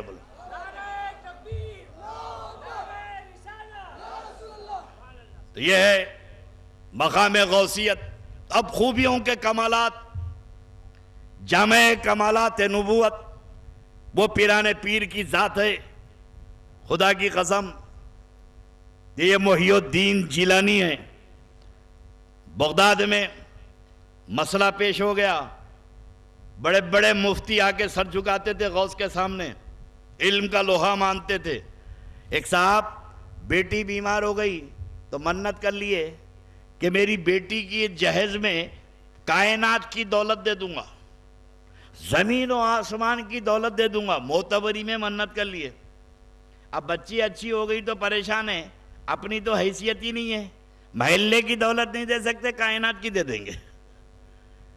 اب کیا کرنا؟ علماء کے پاس گئے کہ منت کیسے پوری کروں؟ تو لوگوں نے کہا کہ بھائی کائنات کی دولت کا تو کوئی بادشاہ وقت بھی اعلان نہیں کر سکتا، تو فقلنڈوس، تو فقیر، تو کیسے منت کر لیا؟ بولے منت پوری کرنا ہے. مایوسی کے عالم میں بڑے پیر کے پاس آیا، یا غوث منت پوری کرنا چاہتا ہوں. ہر عالم کے دروازے پہ جا کے آ گیا، مایوسی ہوئی. آپ فرمائیے کہ منت کیسے پوری کروں؟ بولے کیا منت کیا تو نے؟ بولے زمین و آسمان کی دولت میرے بیٹی کے جہیز میں دوں گا، یہ منت تھی. بولے منت پوری کر لے، جب تیری بیٹی کی شادی ہو جائے تو قرآن پاک کا نسخہ دے دے، یہ دین و دنیا کی دولت دے دیا تو نے. یہ خشک و تر کی دولت ہے. ولا رطب ولا یابس الا فی کتاب مبین. خشک و زمین و آسمان کی دولت یہ خزانہ قرآن میں ہے. قرآن دے دیا تو دین و دنیا کی دولت دے دیا. تو جہاں علماء کا علم کام نہیں آتا تھا وہاں میرے پیر کی دستگیری ہوتی تھی. کیسے دستگیری؟ غوث اعظم کے زمانے میں ابو مظفر ایک بہت بڑے تاجر تھے، تجارت کرتے تھے اور کسی اور کے مرید تھے. ہر آدمی اپنے پیر کے پاس جا کے اجازت لیتا ہے، سرکار میں جا رہا ہوں اجازت دیجئے. دعاؤں میں جانا. کاروبار شروع کرنے سے پہلے ابو مظفر کے پاس آئے. ابو مظفر اپنے پیر کے پاس گئے تو پیر آنکھ بند کر کے بولے ابو مظفر جان بھی جائیں گی مال بھی جائیں گا، سفر پہ مت جا. ارے بولے سرکار لوگاں تیار کھڑے ہوئے ہیں، قافلہ تیار ہے، میرے بھروسے پہ تو سب تیار ہوئے. بولے میں جو دیکھ رہا ہوں وہ بول رہا ہوں، لوح محفوظ دیکھ کے کہہ رہا ہوں کہ جان بھی جائیں گی مال بھی جائیں گا. مایوسی کے عالم میں جا رہے تھے، بڑے پیر ادھر سے آ رہے تھے. بولے ابو مظفر مایوسی تیرے چہرے پہ کیوں ہے؟ بولے یا غوث میں فلاں کا مرید ہوں، پیر سے اجازت لیا تو بولے جان بھی جائے گی مال بھی جائے گا. تو غوث اعظم نے آنکھ بند کر کی، فرمایا کہ جا سفر پہ جا، عبد القادر تیری جان و مال کا ضامن ہے. بولے عبد القادر تیری مال اور جان کا معامل ہے. اب جب انہوں واپس آئے تو واقعہ ہوا کہ خواب میں انہوں نے خواب میں دیکھا کہ ڈاکو آ کے لوٹ لیے، گلہ کاٹ دیے، مال لوٹ لیے. یہ خواب دیکھے. اب بغداد جب واپس آئے کما کے، اب پریشان ہے کہ پیر کے پاس جاؤں کہ پیرانے پیر کے پاس جاؤں. پیر بولے جان بھی جا رہا مال بھی جا رہا. اب پیرانے پیر بولے عبد القادر تیری جان و مال کا محافظ ہے، حفاظت کرتا جا. تو ان کے پیر آئے، بولے مظفر میں نے لوح محفوظ دیکھ کر کہا تھا کہ تو جو خواب دیکھا تھا کہ ڈاکو لوٹے ہیں گلا کاٹے ہیں وہ واقعہ تیرا بیداری میں ہونے والا تھا. عبد القادر جیلانی نے اللہ سے کہہ کر اس واقعے کو خواب میں تبدیل کرا دیا. بولے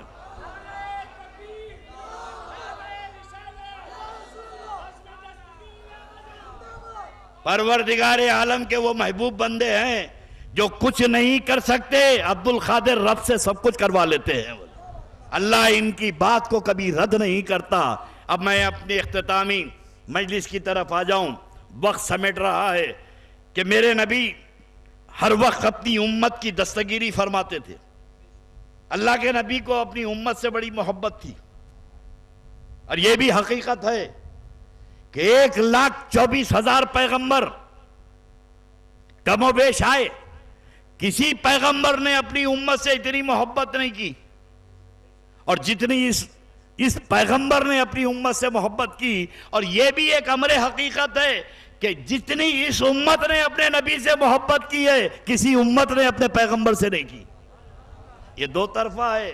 نبی نے امت کو چاہا اور امت نے نبی کو چاہا. سرکار کو ہر وقت فکر رہتی تھی.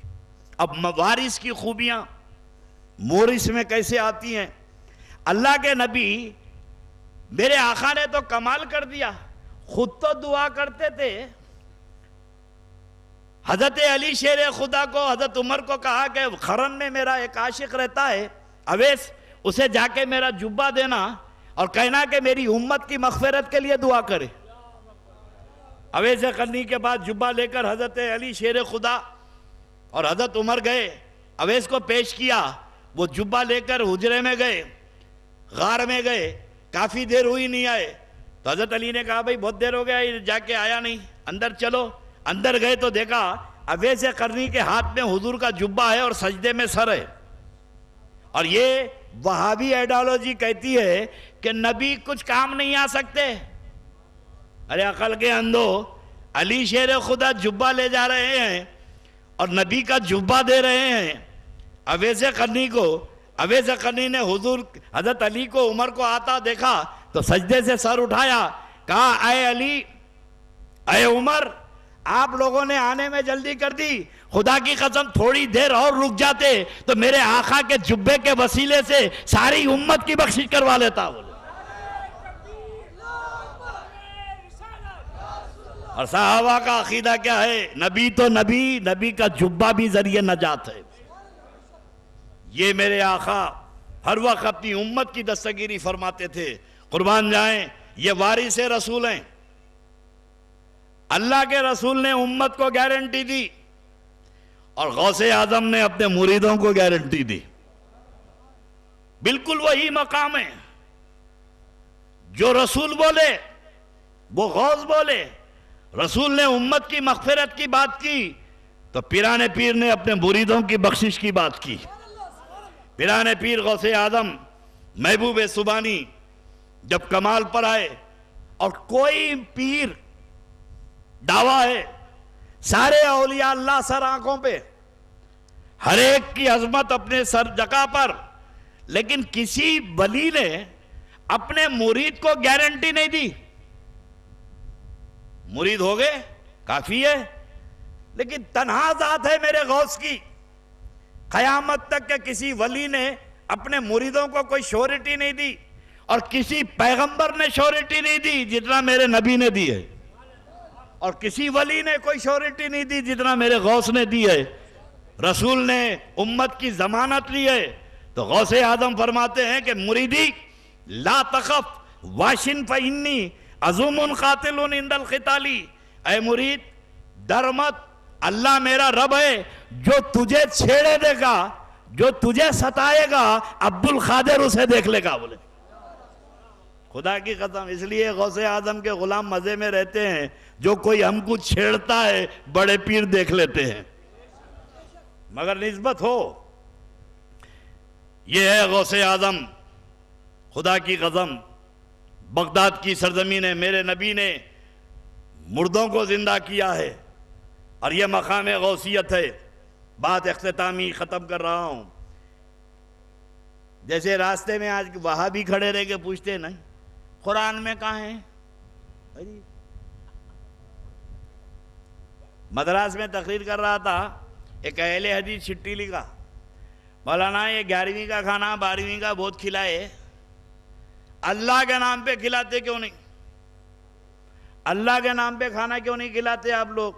تو میں جواب دیا, ہم روکے ابے ہم 12ویں کا کھلا رہے ہیں 11ویں کا کھلا رہے ہیں, تو اللہ کے نام پہ کھلا. جماعت اسلامی اہل حدیث کے دفتر کے سامنے کھانا پکا کے کھلاؤ نا بھائی اللہ کے نام پہ. تم اللہ کے بندے ہیں کیوں نہیں کھلاتے؟ کھلاؤ. بات دل کو لگی اس کے. دوسرے دن کھانا پکایا, 4 دیگ بریانی پکا کے محلے میں آیا. بچے نہیں تھے, بڑے. بچے سے پوچھا بابا کہاں گئے؟ بولے بازار کو گئے. اچھا چل میرے ساتھ. بولے کہاں؟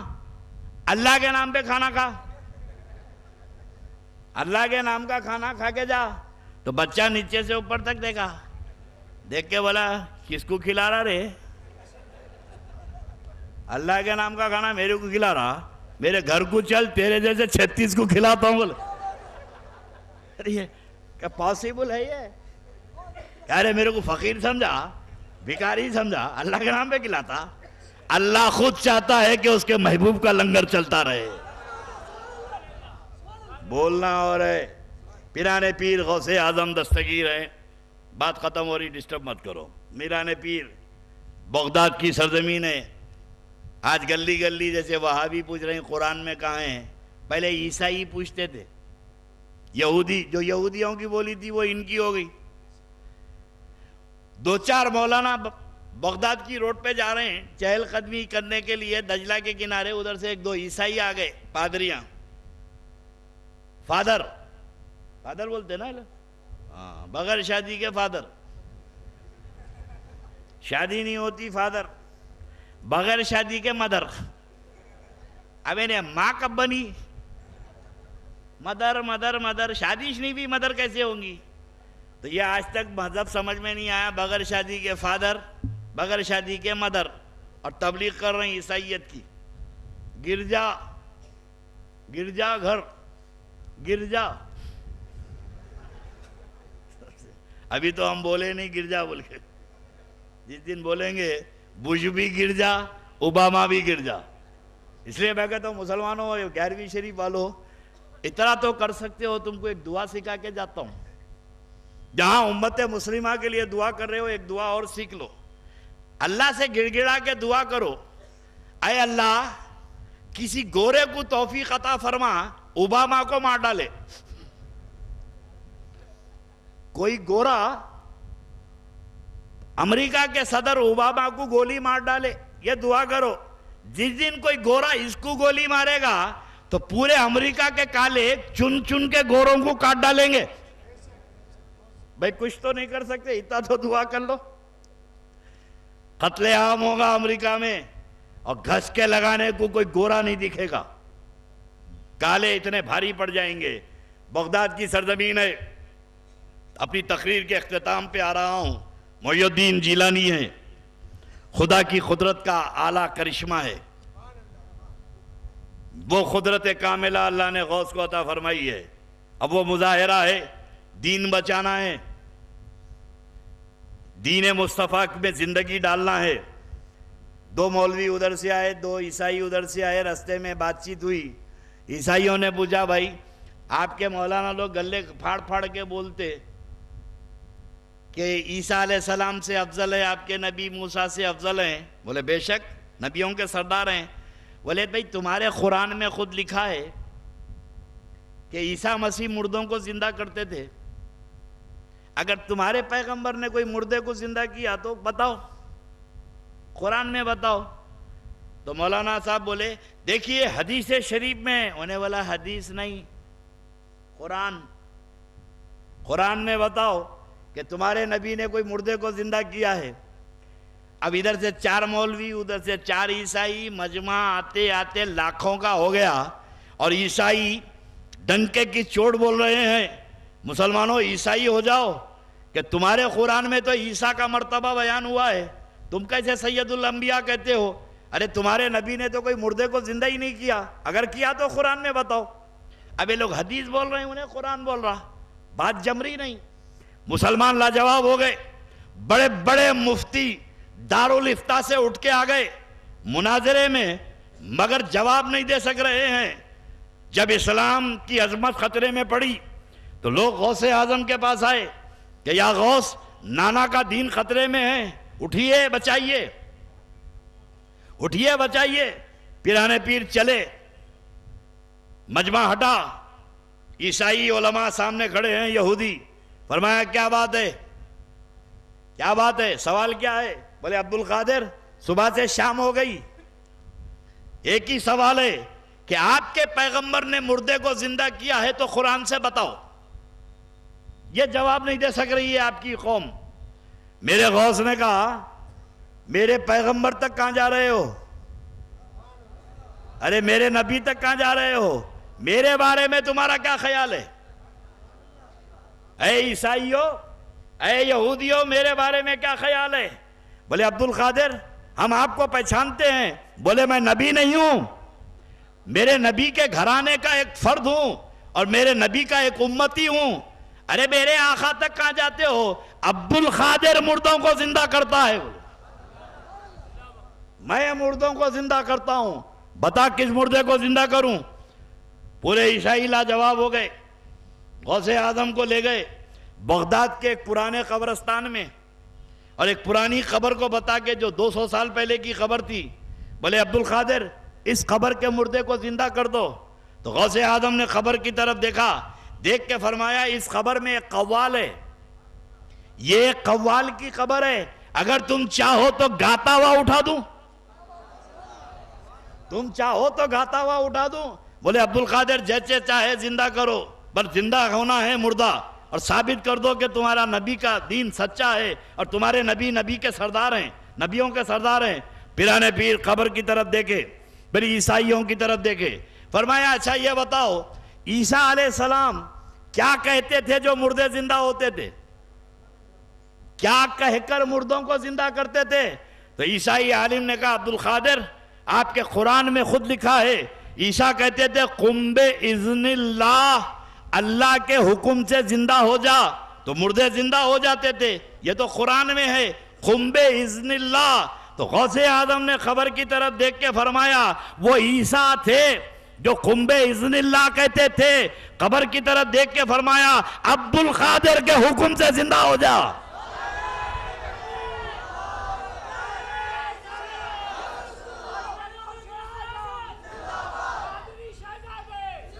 عبد القادر کے حکم سے زندہ ہو جا. خبر شک ہوئی, قوال زندہ ہوا, اور تاریخ بغداد بتاتی ہے کہ 70,000 عیسائی اور یہودی غوث اعظم کے ہاتھ پر مسلمان ہو گئے. یہ مقام غوث ہے. اور خدا کی قسم سب سے بڑی توانیت میرے پیر کی تو ہم غلاموں کے لیے ہے, یہ 11ویں کرنے والوں کے لیے. مگر 11ویں کرو تو صحیح کرو. 11ویں کرتے ہو, 11ویں کی علی کی اولاد کو نہ پانی پلاتے نہ چائے پلاتے, جلوس غوثیہ نکالتے ہیں. ارے بھئی تمہارے باپ کا جلوس ہے, اولاد کو بلاؤ. غلامہ دھوم مچا رہی تو گھر والوں کو بلاؤ تو جلوس کا مزہ ہے. یہ جلوس میں تم یہاں شامل ہوں گے غلاموں کے ساتھ تو میدان محشر میں یہ کام ملیں گے جلوس غوثیہ میں, وہاں تو اولاد کے ساتھ آنا پڑے گا. غوث کا جلوس نکالو تو غوث کی اولاد کو پسے پوچھ ڈالتے ہو, پیرانے پیر کی اولاد کو دعوت نہیں دیتے, خود ہی دھوم مچا لیتے ہیں. ارے تمہارے باپ کا جلوس ہو تو تم رہو بھائی, میرے دادا کا جلوس ہے دعوت تو دو, مگر نہیں بلاتے. تو سنو کہ میرے غوث نے تمانیت دی ہے غلاموں کو, رسول نے ضمانت دی. آخری بات توجہ سے سن لو, ایک مقام ولایت ہے, لی مع اللہ وقتن, حدیث پاک میں ہے کہ میرے آقا فرماتے ہیں کہ ایک وقت ایسا ہوتا ہے مجھ پر کہ میں ہوتا ہوں, رب ہوتا ہے, بیچ میں کوئی نہیں ہوتا. ایسے ہی مقام ولایت ہے جو قرب کی منزل ہے, مقام قرب ہے. عبد القادر ہوتے ہیں, قادر ہوتا ہے, کوئی کچھ نہیں ہوتا. اللہ بولتا ہے, غوث سنتے ہیں, اور غوث بولتے ہیں, اللہ سنتا ہے. یہ مقام قرب کی منزل ہے. ایک بار راز و نیاز رب سے ہو رہے ہیں, اللہ نے فرمایا عبد القادر واس تو کرتے ہو, عبد القادر تیری محفل میں ہزاروں واس سننے آتے ہیں, کچھ لوگ تیرے ہاتھ پہ بکنا چاہتے ہیں, عبد القادر تیری غلامی میں آنا چاہتے ہیں, ان کو مرید کیوں نہیں کرتا؟ عبد القادر تم مرید کیوں نہیں کرتے؟ بولے مولا رب العالمین میں مرید نہیں کروں گا, میں مرید نہیں کروں گا. پھر دوسری محفل اللہ نے فرمایا عبد القادر مرید کیوں نہیں کرتے؟ بولے مولا میں نہیں کروں گا مرید, حکم نہیں ہوا تھا, اللہ کہہ رہا تھا, غوث نے کہا میں مرید نہیں کروں گا. جب تیسری نشست ہوئی قرب کی منزل میں, بولے عبد القادر مرید کرو, اللہ نے حکم دیا عبد القادر مرید کرو, لوگ تیرے ہاتھ پہ بکنا چاہتے ہیں, تیری غلامی میں آنا چاہتے ہیں, مرید کرو. اب جب حکم رب ہوا تو بڑے پیر نے کہا کہ مولا اب تو مجھے حکم دیتا ہے مرید کرنے کا, تو تو بھی مجھ سے وعدہ کر. اے اللہ، اے رب العالمین، تو وعدہ کر تو میں مرید کرتا ہوں. بولے عبد القادر مانگو، کیا مانگنا چاہتے ہو؟ تو غوث اعظم فرماتے ہیں کہ وَلَقَدْ أَخَذْتُ مِنَ اللَّهِ سَبِينَ مُوثِقًا حَتَّى أَنْ لَا يَمُوتَ مُرِيدِي إِلَّا التَّوْبَةَ وَالْإِيمَانَ. میں نے اپنے رب سے 70 مرتبہ وعدہ لیا ہے کہ میرے مولا، میرا مرید چاہے زندگی میں کچھ بھی رہے، جب مرے گا تو کلمہ پڑھ کے مرے گا.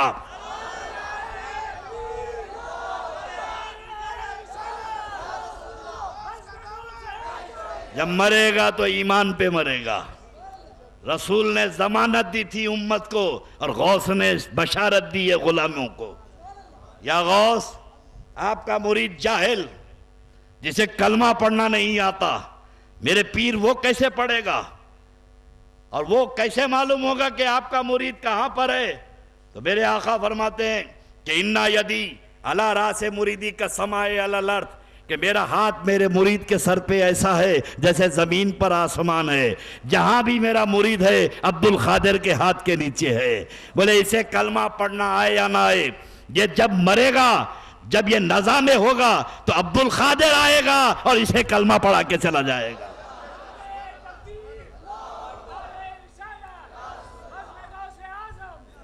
یہ ہے مقام غوثیت، یہ ہے غوث کی بشارت، اور یہ ہے غوث اعظم کی دستگیری. اللہ رب تبارک ہو گیا. جب ڈسٹرب کر رہے ہیں نا، میں لوگوں کے سامنے کھڑے رہ گئے، میں سمیٹ رہا ہوں تقریر کو. درود شریف پڑھ لیجئے گا. ہو گئی میری تقریر؟ باواز بلند درود شریف پڑھ لیجئے گا. اللہم صلی علی سیدنا محمد وعلی آل محمد مبارک وسلم. صلاۃ و سلام علیک یا رسول اللہ، صلاۃ و سلام علیک یا حبیب اللہ. تو یہ تو میرے دوستو، یہ تو مقام غوثیت ہے. غوث اعظم کا مقام و مرتبہ کوئی جان ہی نہیں سکا کہ اللہ نے کس شان کا ولی پیدا کیا اور ان کی عظمتوں کا کیا عالم ہے. اس لیے دامن سے وابستگی ضروری ہے. اللہ تعالیٰ فرماتا ہے کہ یا ایھا الذین آمنوا اتقوا اللہ. جیسے میں نے آیت پڑھی تھی، دور نکل گیا. اے ایمان والو، اللہ سے ڈرو. وہ کونوا مع الصادقین، سچوں کے ساتھ ہو جاؤ. ایمان والے، ایک ذکر ہے ایمان کا. یا ایھا الذین آمنوا سے مانے ایمان والے، واتقوا سے مراد عمل. تقوی ہوگا تو نماز روزہ پڑھے گا نا آدمی، تقوی ہوگا تو حج کرے گا. عمل سے تقوی ملتا ہے، اور دل کی کیفیت ہے ایمان. ایمان والوں سے کہہ رہا ہے کہ تقوی اختیار کرو. بات ختم ہو گئی، نماز پڑھ رہے ہیں، روزہ رکھ رہے ہیں، حج کر رہے ہیں، اب کسی کی کیا ضرورت ہے؟ تو اللہ فرماتا ہے ایمان بچانا ہے، عبادتیں بچانا ہے، تو اتنے بڑے خزانے کے لیے حفاظت کی بھی ضرورت ہے. اعمال اگر بچانا ہو، ایمان بچانا ہو، تو تنہا چلو گے، ہاتھ میں دولت لے کے چلو گے تو لوٹیروں کا تو ڈر ہوگا نا. ننگا بھوکا تو کہیں بھی چلے جا سکتا، مگر جیب میں 5 لاکھ روپے ہیں بیگ میں، تو 2 سیکیورٹی والوں کو لے جانا پڑتا. بھائی رستے میں کوئی لوٹ لیا تو کیا کروں، گولی مارا تو کیا کروں، کوئی بھائی مل گیا تو کیا کروں. تو جتنی دولت ہوں گی اتنی سیکیورٹی بڑھتی جائے گی. جتنی دولت ہوں گی، خزانہ ہوگا، اس کی حفاظت ہوتی جائے گی.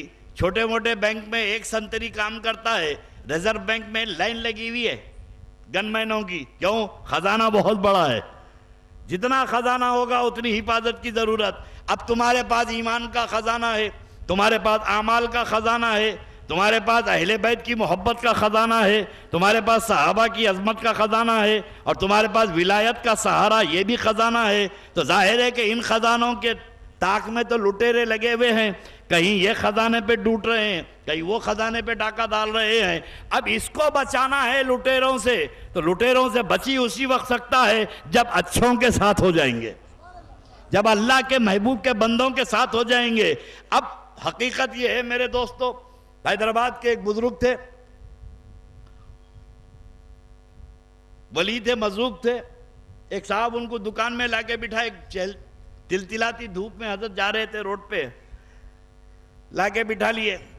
حضرت کو چائے وائے پلائے، پان دیے، سگریٹ دیے، اور دے کے پھر یہ صاحب اپنے سنی صحیح العقیدہ تھے، میرے بھی معتقد تھے بہت زیادہ. وہ حضرت سے پوچھے حضرت بڑا پریشان ہوں. اچھا حضرت جو جا رہے تھے حضرت کے مریدین بھی تھے ساتھ میں، 10-15 مرید تھے. مئی کا مہینہ تھا، دھوپ میں حضرت جا رہے ہیں تو انہیں بلا کے پنکھے میں حضرت کو بٹھایا دکان میں. اب وہ جو مریدین تھے ایک ایک کر کے سب دکان میں آ کے بیٹھ گئے. گرمی میں کب تک کھڑے رہیں گے باہر؟ آ کے بیٹھ گئے.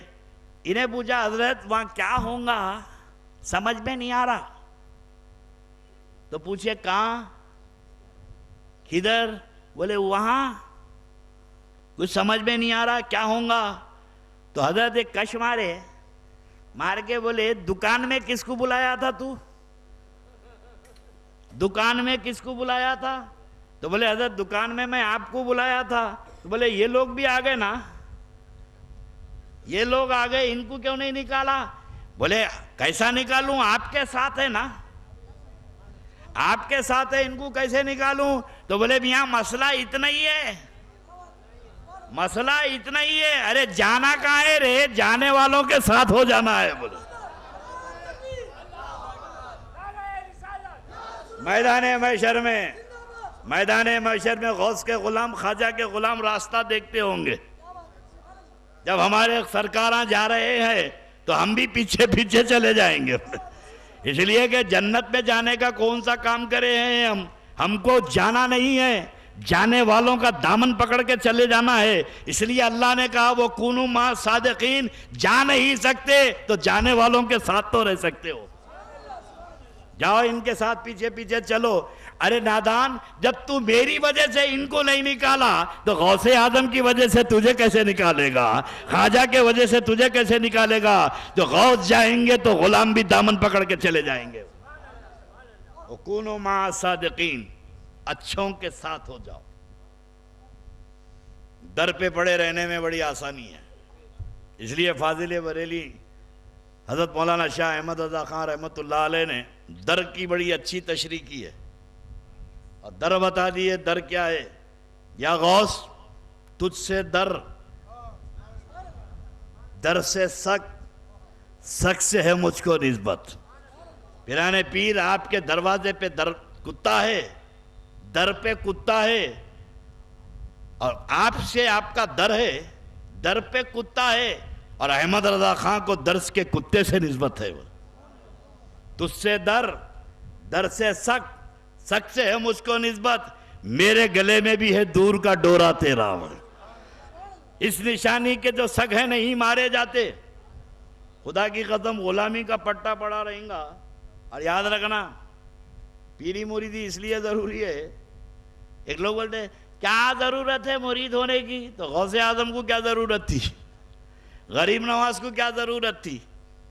دنیا کا کوئی ولی بتا سکتا ہے جو کسی کا مرید نہیں ہے؟ جس کا کوئی پیر نہیں ہوتا اس کا پیر شیطان ہوتا ہے. ارے جن کو ضرورت نہیں تھی وہ ولی، وہ مرید ہیں، اور ہم تو بے سہارا ہیں. یاد رکھنا میرے دوستو، وہی کتے پکڑے جاتے ہیں جن کے گلے میں پٹے نہیں ہوتے. بلدیہ والے، بی ایم سی والے انہی کتوں کو پکڑ کے لے جاتے ہیں جن کے گلے میں بیلٹ نہیں ہوتا، اور جس کے گلے میں بیلٹ ہے وہ کتے پہ ہاتھ نہیں ڈالتے، کیونکہ بی ایم سی والے بھی جانتے ہیں یہ آوارہ نہیں ہے، کسی کے در پہ پڑا ہوا ہے، یہ کس کا مالک موجود ہے.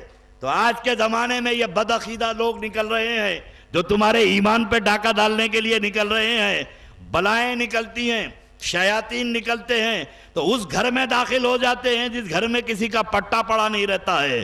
خدا کی قسم غوث اعظم کی غلامی کا پٹا ڈال لو، یہاں کے شیطانوں سے بھی بچ جاؤ گے اور گلی کے شیطانوں سے بھی بچ جاؤ گے. ایمان کی حفاظت ہوتی ہے. اور یہ 11ویں شریف کرنے والوں خوش قسمت ہو بھائی، تم 11ویں کر کے غوث پاک کے بعد تحفہ بھیج رہے ہیں. غوث پاک کے پاس تحفہ بھیج رہے ہیں، اور حدیث شریف میں ہے کہ تحفے دو. تحفے کا قبول کرنا بھی سنت ہے اور تحفے کا جواب دینا بھی سنت ہے. اب غوث اعظم کو 11ویں کا کھانا پکا کے آپ تحفہ بھیجے تو کیا غوث اعظم لے کے بیٹھ جاتے؟ پیرانے پیر لے کے بیٹھ جائیں گے؟ خدا کی قسم جب غوث کی بارگاہ میں تم نیاز پیش کریں گے، غوث پاک کی بارگاہ میں نذرانہ پیش کریں گے، تو میرے پیر لے کے نہیں بیٹھیں گے، بلکہ بارگاہ رب العزت میں عرض کریں گے کہ مولا مجھے اس نے یاد رکھا ہے، کل محشر میں اس کی لاج رکھوں گا۔ غوث اعظم یہاں بھی دیں گے وہاں بھی دیں گے، تو دونوں جہاں میں تمہاری آبرو بچانے والے ہیں۔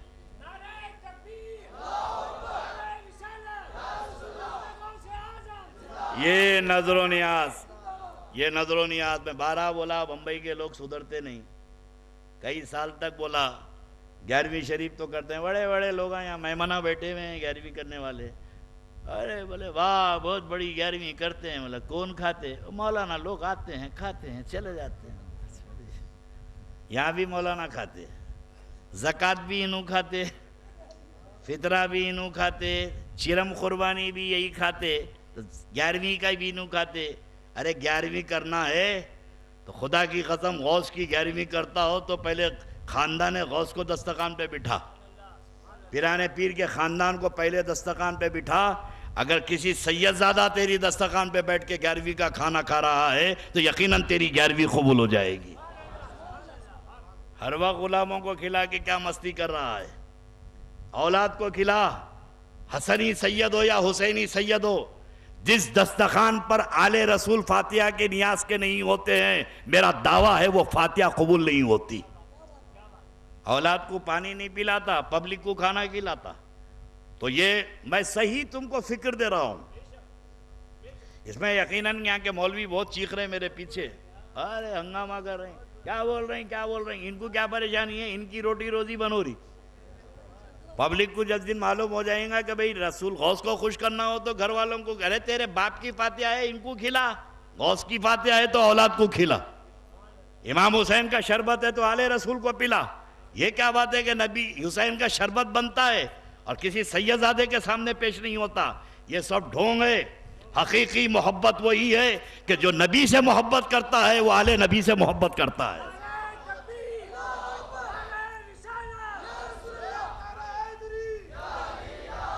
جب تک کہ آل رسول پہ خرچ نہیں کرا وہ عشق رسول کے دعوے میں کذاب و جھوٹا ہے۔ اگر کسی کا عشق رسول دیکھنا ہے تو سادات کے پاس دیکھنا ہوگا، آل رسول پہ کیا خرچ کرتا ہے تو سمجھ میں آ جائے گا۔ اور یقین مانیے اللہ کے نبی کی بشارت ہے، میں پھر ایک بار سنا دوں، مانو نہ مانو تمہاری مرضی، سب سے بڑی بشارت میرے آقا نے دی ہے۔ حدیث پاک میں میرے رسول فرماتے ہیں کہ جو میری اولاد پر خرچ کرتا ہے، جو کسی سید زادے کو یہاں دیتا ہے، یہی نبی فرمائے نا، یتیموں کو دو، بے سہاروں کو دو، کون بولے؟ اللہ کے رسول بولے نا، فقیروں واما السائل فلا تنہر، دروازے پہ فقیر آئے تو جھڑک مت، دے کے بڑا، کون بولا؟ اللہ بولے، اللہ کے رسول بولے۔ ہر خیرات کا کام میرے نبی نے بتایا، ہر خیر کا کام میرے رسول نے بتایا۔ اب جب اتنی باتیں میرے نبی کی مانتے ہو تو یہ کیوں نہیں مانتے؟ مدرسوں کو دو، نبی کا فرمان ہے تو وہاں ملیں گے بھی نہیں، اتنی موٹی موٹی رقم لے گئے، زکوٰۃ لے گئے، وہاں گئے تو پتا چلا کہ انٹری نہیں ہے۔ میزان عمل پہ پریشان ہے، 5 لاکھ روپے دیا تھا حضرت کو، یہاں تو لکھا ہوا ہی نہیں ہے، پکڑو حضرت کو، تو حضرت بھاگ لیتے پھر رہے ہیں، ارے حضرت یہاں نہیں ہے نا، بولے چھوڑ بھائی تیرا ایک کا ہے کیا بہت کا ہے؟ ارے خدا کی قسم، ان کے پیچھے کیا پڑتے ہو؟ ان کے پیچھے کیوں نہیں آتے؟ جو غوث کے غلام یہاں بھی مزے میں رہیں گے وہاں بھی رہیں گے۔ میرے آقا حدیث پاک ہے، دل کو تکلیف ہو رہی ہونے دو، مجھے کوئی لینا نہ دینا، میں تو تمہاری آخرت بنانا چاہتا ہوں، بناتے تو بنا لو، نہیں تو مجھے کیا کرنا ہے، مگر نبی کو خوش کرنے کا ذریعہ تم کو بتاتا ہوں، پھر سن لو۔ میرے آقا فرماتے ہیں کہ کوئی اگر سید زادے پہ خرچ کرتا ہے میری آل پر، اور اس دنیا میں اگر وہ سید پلٹا دے تو ٹھیک ہے، میں محمد رسول اللہ اس بات کے گواہی دیتا ہوں کہ میری آل پہ خرچ کرنے والے کو میں قبول کرتا ہوں اور اسے یہاں بھی دوں گا وہاں بھی دوں گا۔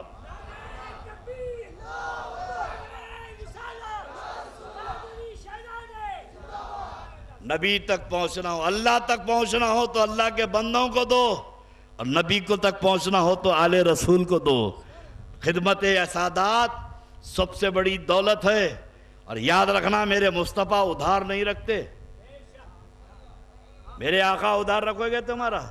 میرے نبی فرماتے ہیں کہ میرے ساتھ جس نے بھی کیا میں نے اس کا جواب دے دیا. ایک ابو بکر کے احسان کا بدلہ یہاں نہیں وہاں دوں گا. بولے کائنات میں میرے نبی کے اوپر جو خرچ کرے آقا تمہارا ادھار رکھیں گے، خدا کی قسم. اور یہ تاریخی حقیقت بتاتا ہوں، حقیقت ہے، حلق پھاڑ کے بولتے نتیجے نکالو.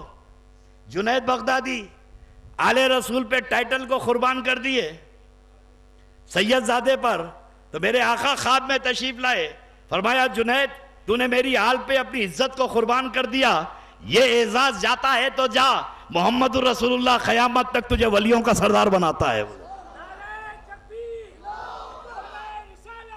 اور یہ حقیقت ہے، جو نسل رسول پہ خرچ کرتا ہے کم از کم میرے آقا اس کو اپنا دیدار کرا دیتے ہیں. زندگی بھر آرزو تھی رسول کو دیکھنے کی، مگر سچے دل سے کسی سید کی خدمت کر دیا تو میرے آقا قبول بھی کرتے ہیں اور اپنے دیدار سے مشرف بھی کرا دیتے ہیں. اور یاد رکھنا جو رسول کا دیدار کر لیا جہنم کی آگ اس پہ حرام ہو گئی.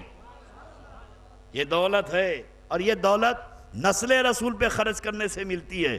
نبی اپنا چہرے پاک دکھاتے ہیں، اپنا دیدار دکھاتے ہیں، اور یہ بھی تاریخی حقیقت ہے، بڑی تفصیلی واقعات ہے. جب میرے آقا کی آل پر کسی نے خرچ کیا ہے، بغداد کی سرزمین ہے، دو سید زادے گرمی میں کسی دیوار کے سہارے بیٹھے ہیں.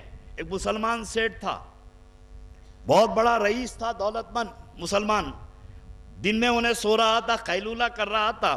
یہ بچے سید زادے 7 سال کی عمر تھی، بے یارو مددگار شہر میں لا کے کوئی چھوڑ دیا، دیوار کے سہارے روتے بیٹھے ہوئے ہیں. ان کے رونے کی آواز وہ سیٹ کو ملی، مسلمان کو. انہیں اٹھ کے آ کے پکڑ کے بولا کیا رو رہے ہو، میری نیند خراب کر رہے ہو. تو بچے بولے دیکھے داڑھی ہے، مسلمان ہیں، بولے دیکھیے ہم لوگ آل رسول ہیں، سید زادے ہیں، کئی دن سے بھوکے ہیں، ہمارے کو ماں باپ کا پتہ نہیں کہاں پر ہیں، ہم بے یار و مددگار مسافر ہیں. تو بچوں کو دیکھ کے بولا سید ہو؟ ہاں. کیا ثبوت ہے؟ ثبوت چلے آتے ہیں سید بن کے. اندر بچوں کو ڈھکیل دیا دھوپ میں، دروازہ بند کر کے گھر میں چلا گیا. سامنے یہودی کھڑے رہ کے اس مسلمان کی بات سن رہا تھا، یہودی تھا. بچوں کو اشارے سے بلایا، بچے ادھر آؤ. اب دیکھے کہ یہ تو یہودی ہے، ڈر رہے تھے، آؤ ادھر آؤ، کیا بات ہے؟ بولے ہم مسافر ہیں، سید زادے ہیں، نبی کی آل ہیں، بھوکے پیاسے ہیں. تو بولے دیکھو بچوں، میں تو یہودی ہوں مگر تمہارے نبی کا احترام میرے دل میں ہے. تمہارے نبی کا کلمہ نہیں پڑھتا تو کیا ہوتا، آل تو ہے نبی کی، میرے گھر چلو. اندر لایا اور بیوی کو بولا کہ دیکھو یہ محمد کی اولاد ہیں، پیغمبر ہیں، وہ ہم نہیں مانتے، ایمان نہیں لاتے، مگر ہیں تو پیغمبر، یہ ان کی گھر کے چراغ ہیں. ان بچوں کو کھلاؤ پلاؤ، نلائے دھلائے، کھلائے پلائے، آرام سے سلائے. رات ہو گئی. میدان محشر کو مسلمان خواب میں دیکھا کہ محشر برپا ہے اور حضور شفاعت کر رہے ہیں، لائن لگی ہوئی ہے سرکار کے پاس. انہیں پہنچا، یا رسول اللہ میری شفاعت کیجئے. تو میرے آقا نے پلٹ کے پوچھا کون ہے تو؟ کون ہے؟ بولے حضور میں آپ کا امتی ہوں. تو فرمایا ثبوت لا، ثبوت لے کے آ. تیرے دروازے پہ میری حال کھڑی تھی، تو نے ثبوت پوچھا ہے، اور آج مجھے حق ہے کہ محشر میں تیرے ایمان کا ثبوت میں پوچھوں. بولے آنکھ اشار ہو گئی، رونے لگا کہ ہاں میں نے کیا کر دیا. بچوں کو ڈھونڈ لیتے نکلا تو دیکھا کہ یہودی کے دروازے پہ بھیڑ لگی ہے اور 2 بچے تخت پہ بیٹھے ہیں اور یہودی اشرفیاں وار وار کے بچوں پہ سے دے رہا ہے، خیرات کر رہا ہے بچوں پہ سے وار کے. اور یہ پہنچے مسلمان صاحب، یہودی کو بولے کہ یہ ہمارے نبی کی اولاد ہیں، ہمارا حق بنتا ہے، دے دو یہ بچوں کو. تو یہودی مسکرا کے بولا محشر دیکھ کے آ رہا، محشر دیکھ کے آ رہا ہے. ارے جب اللہ کے رسول نے تجھ سے ثبوت مانگا میں بھی وہیں کھڑا ہوا تھا، محشر میں میں بھی وہیں کھڑا ہوا تھا، تجھے نبی نے دھتکار دیا اور مجھے اشارے سے بلایا، فرمایا کہ کلمہ پڑھ مسلمان ہو جا۔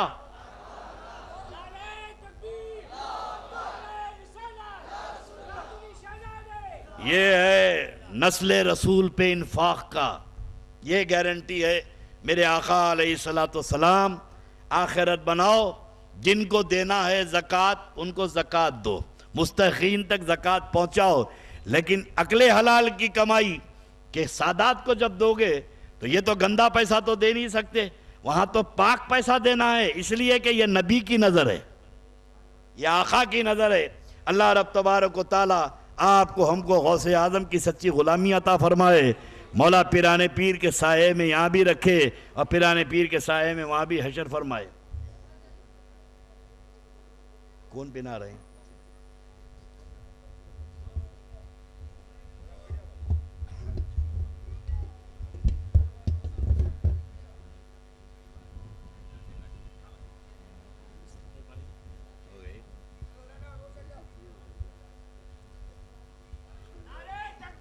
اللہ اکبر۔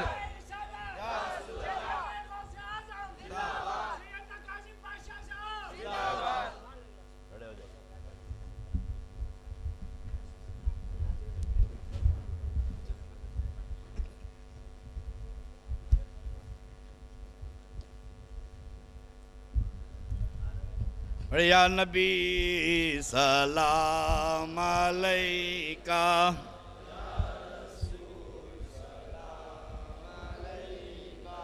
یا حبیب سلام علیکہ،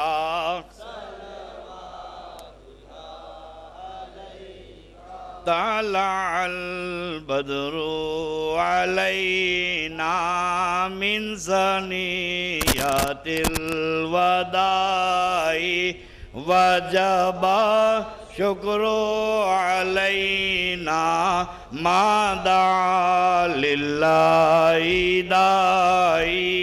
یا نبی پڑھئے،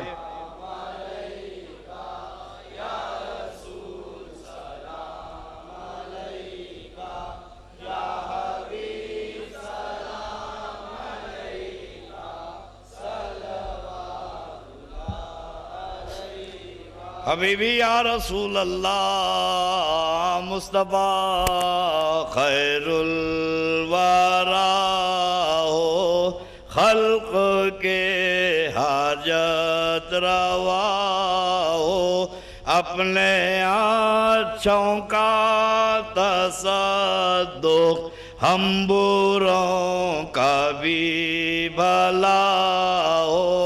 یا نبی سلام علیکہ، یا رسول سلام علیکہ، یا حبیب سلام علیکہ،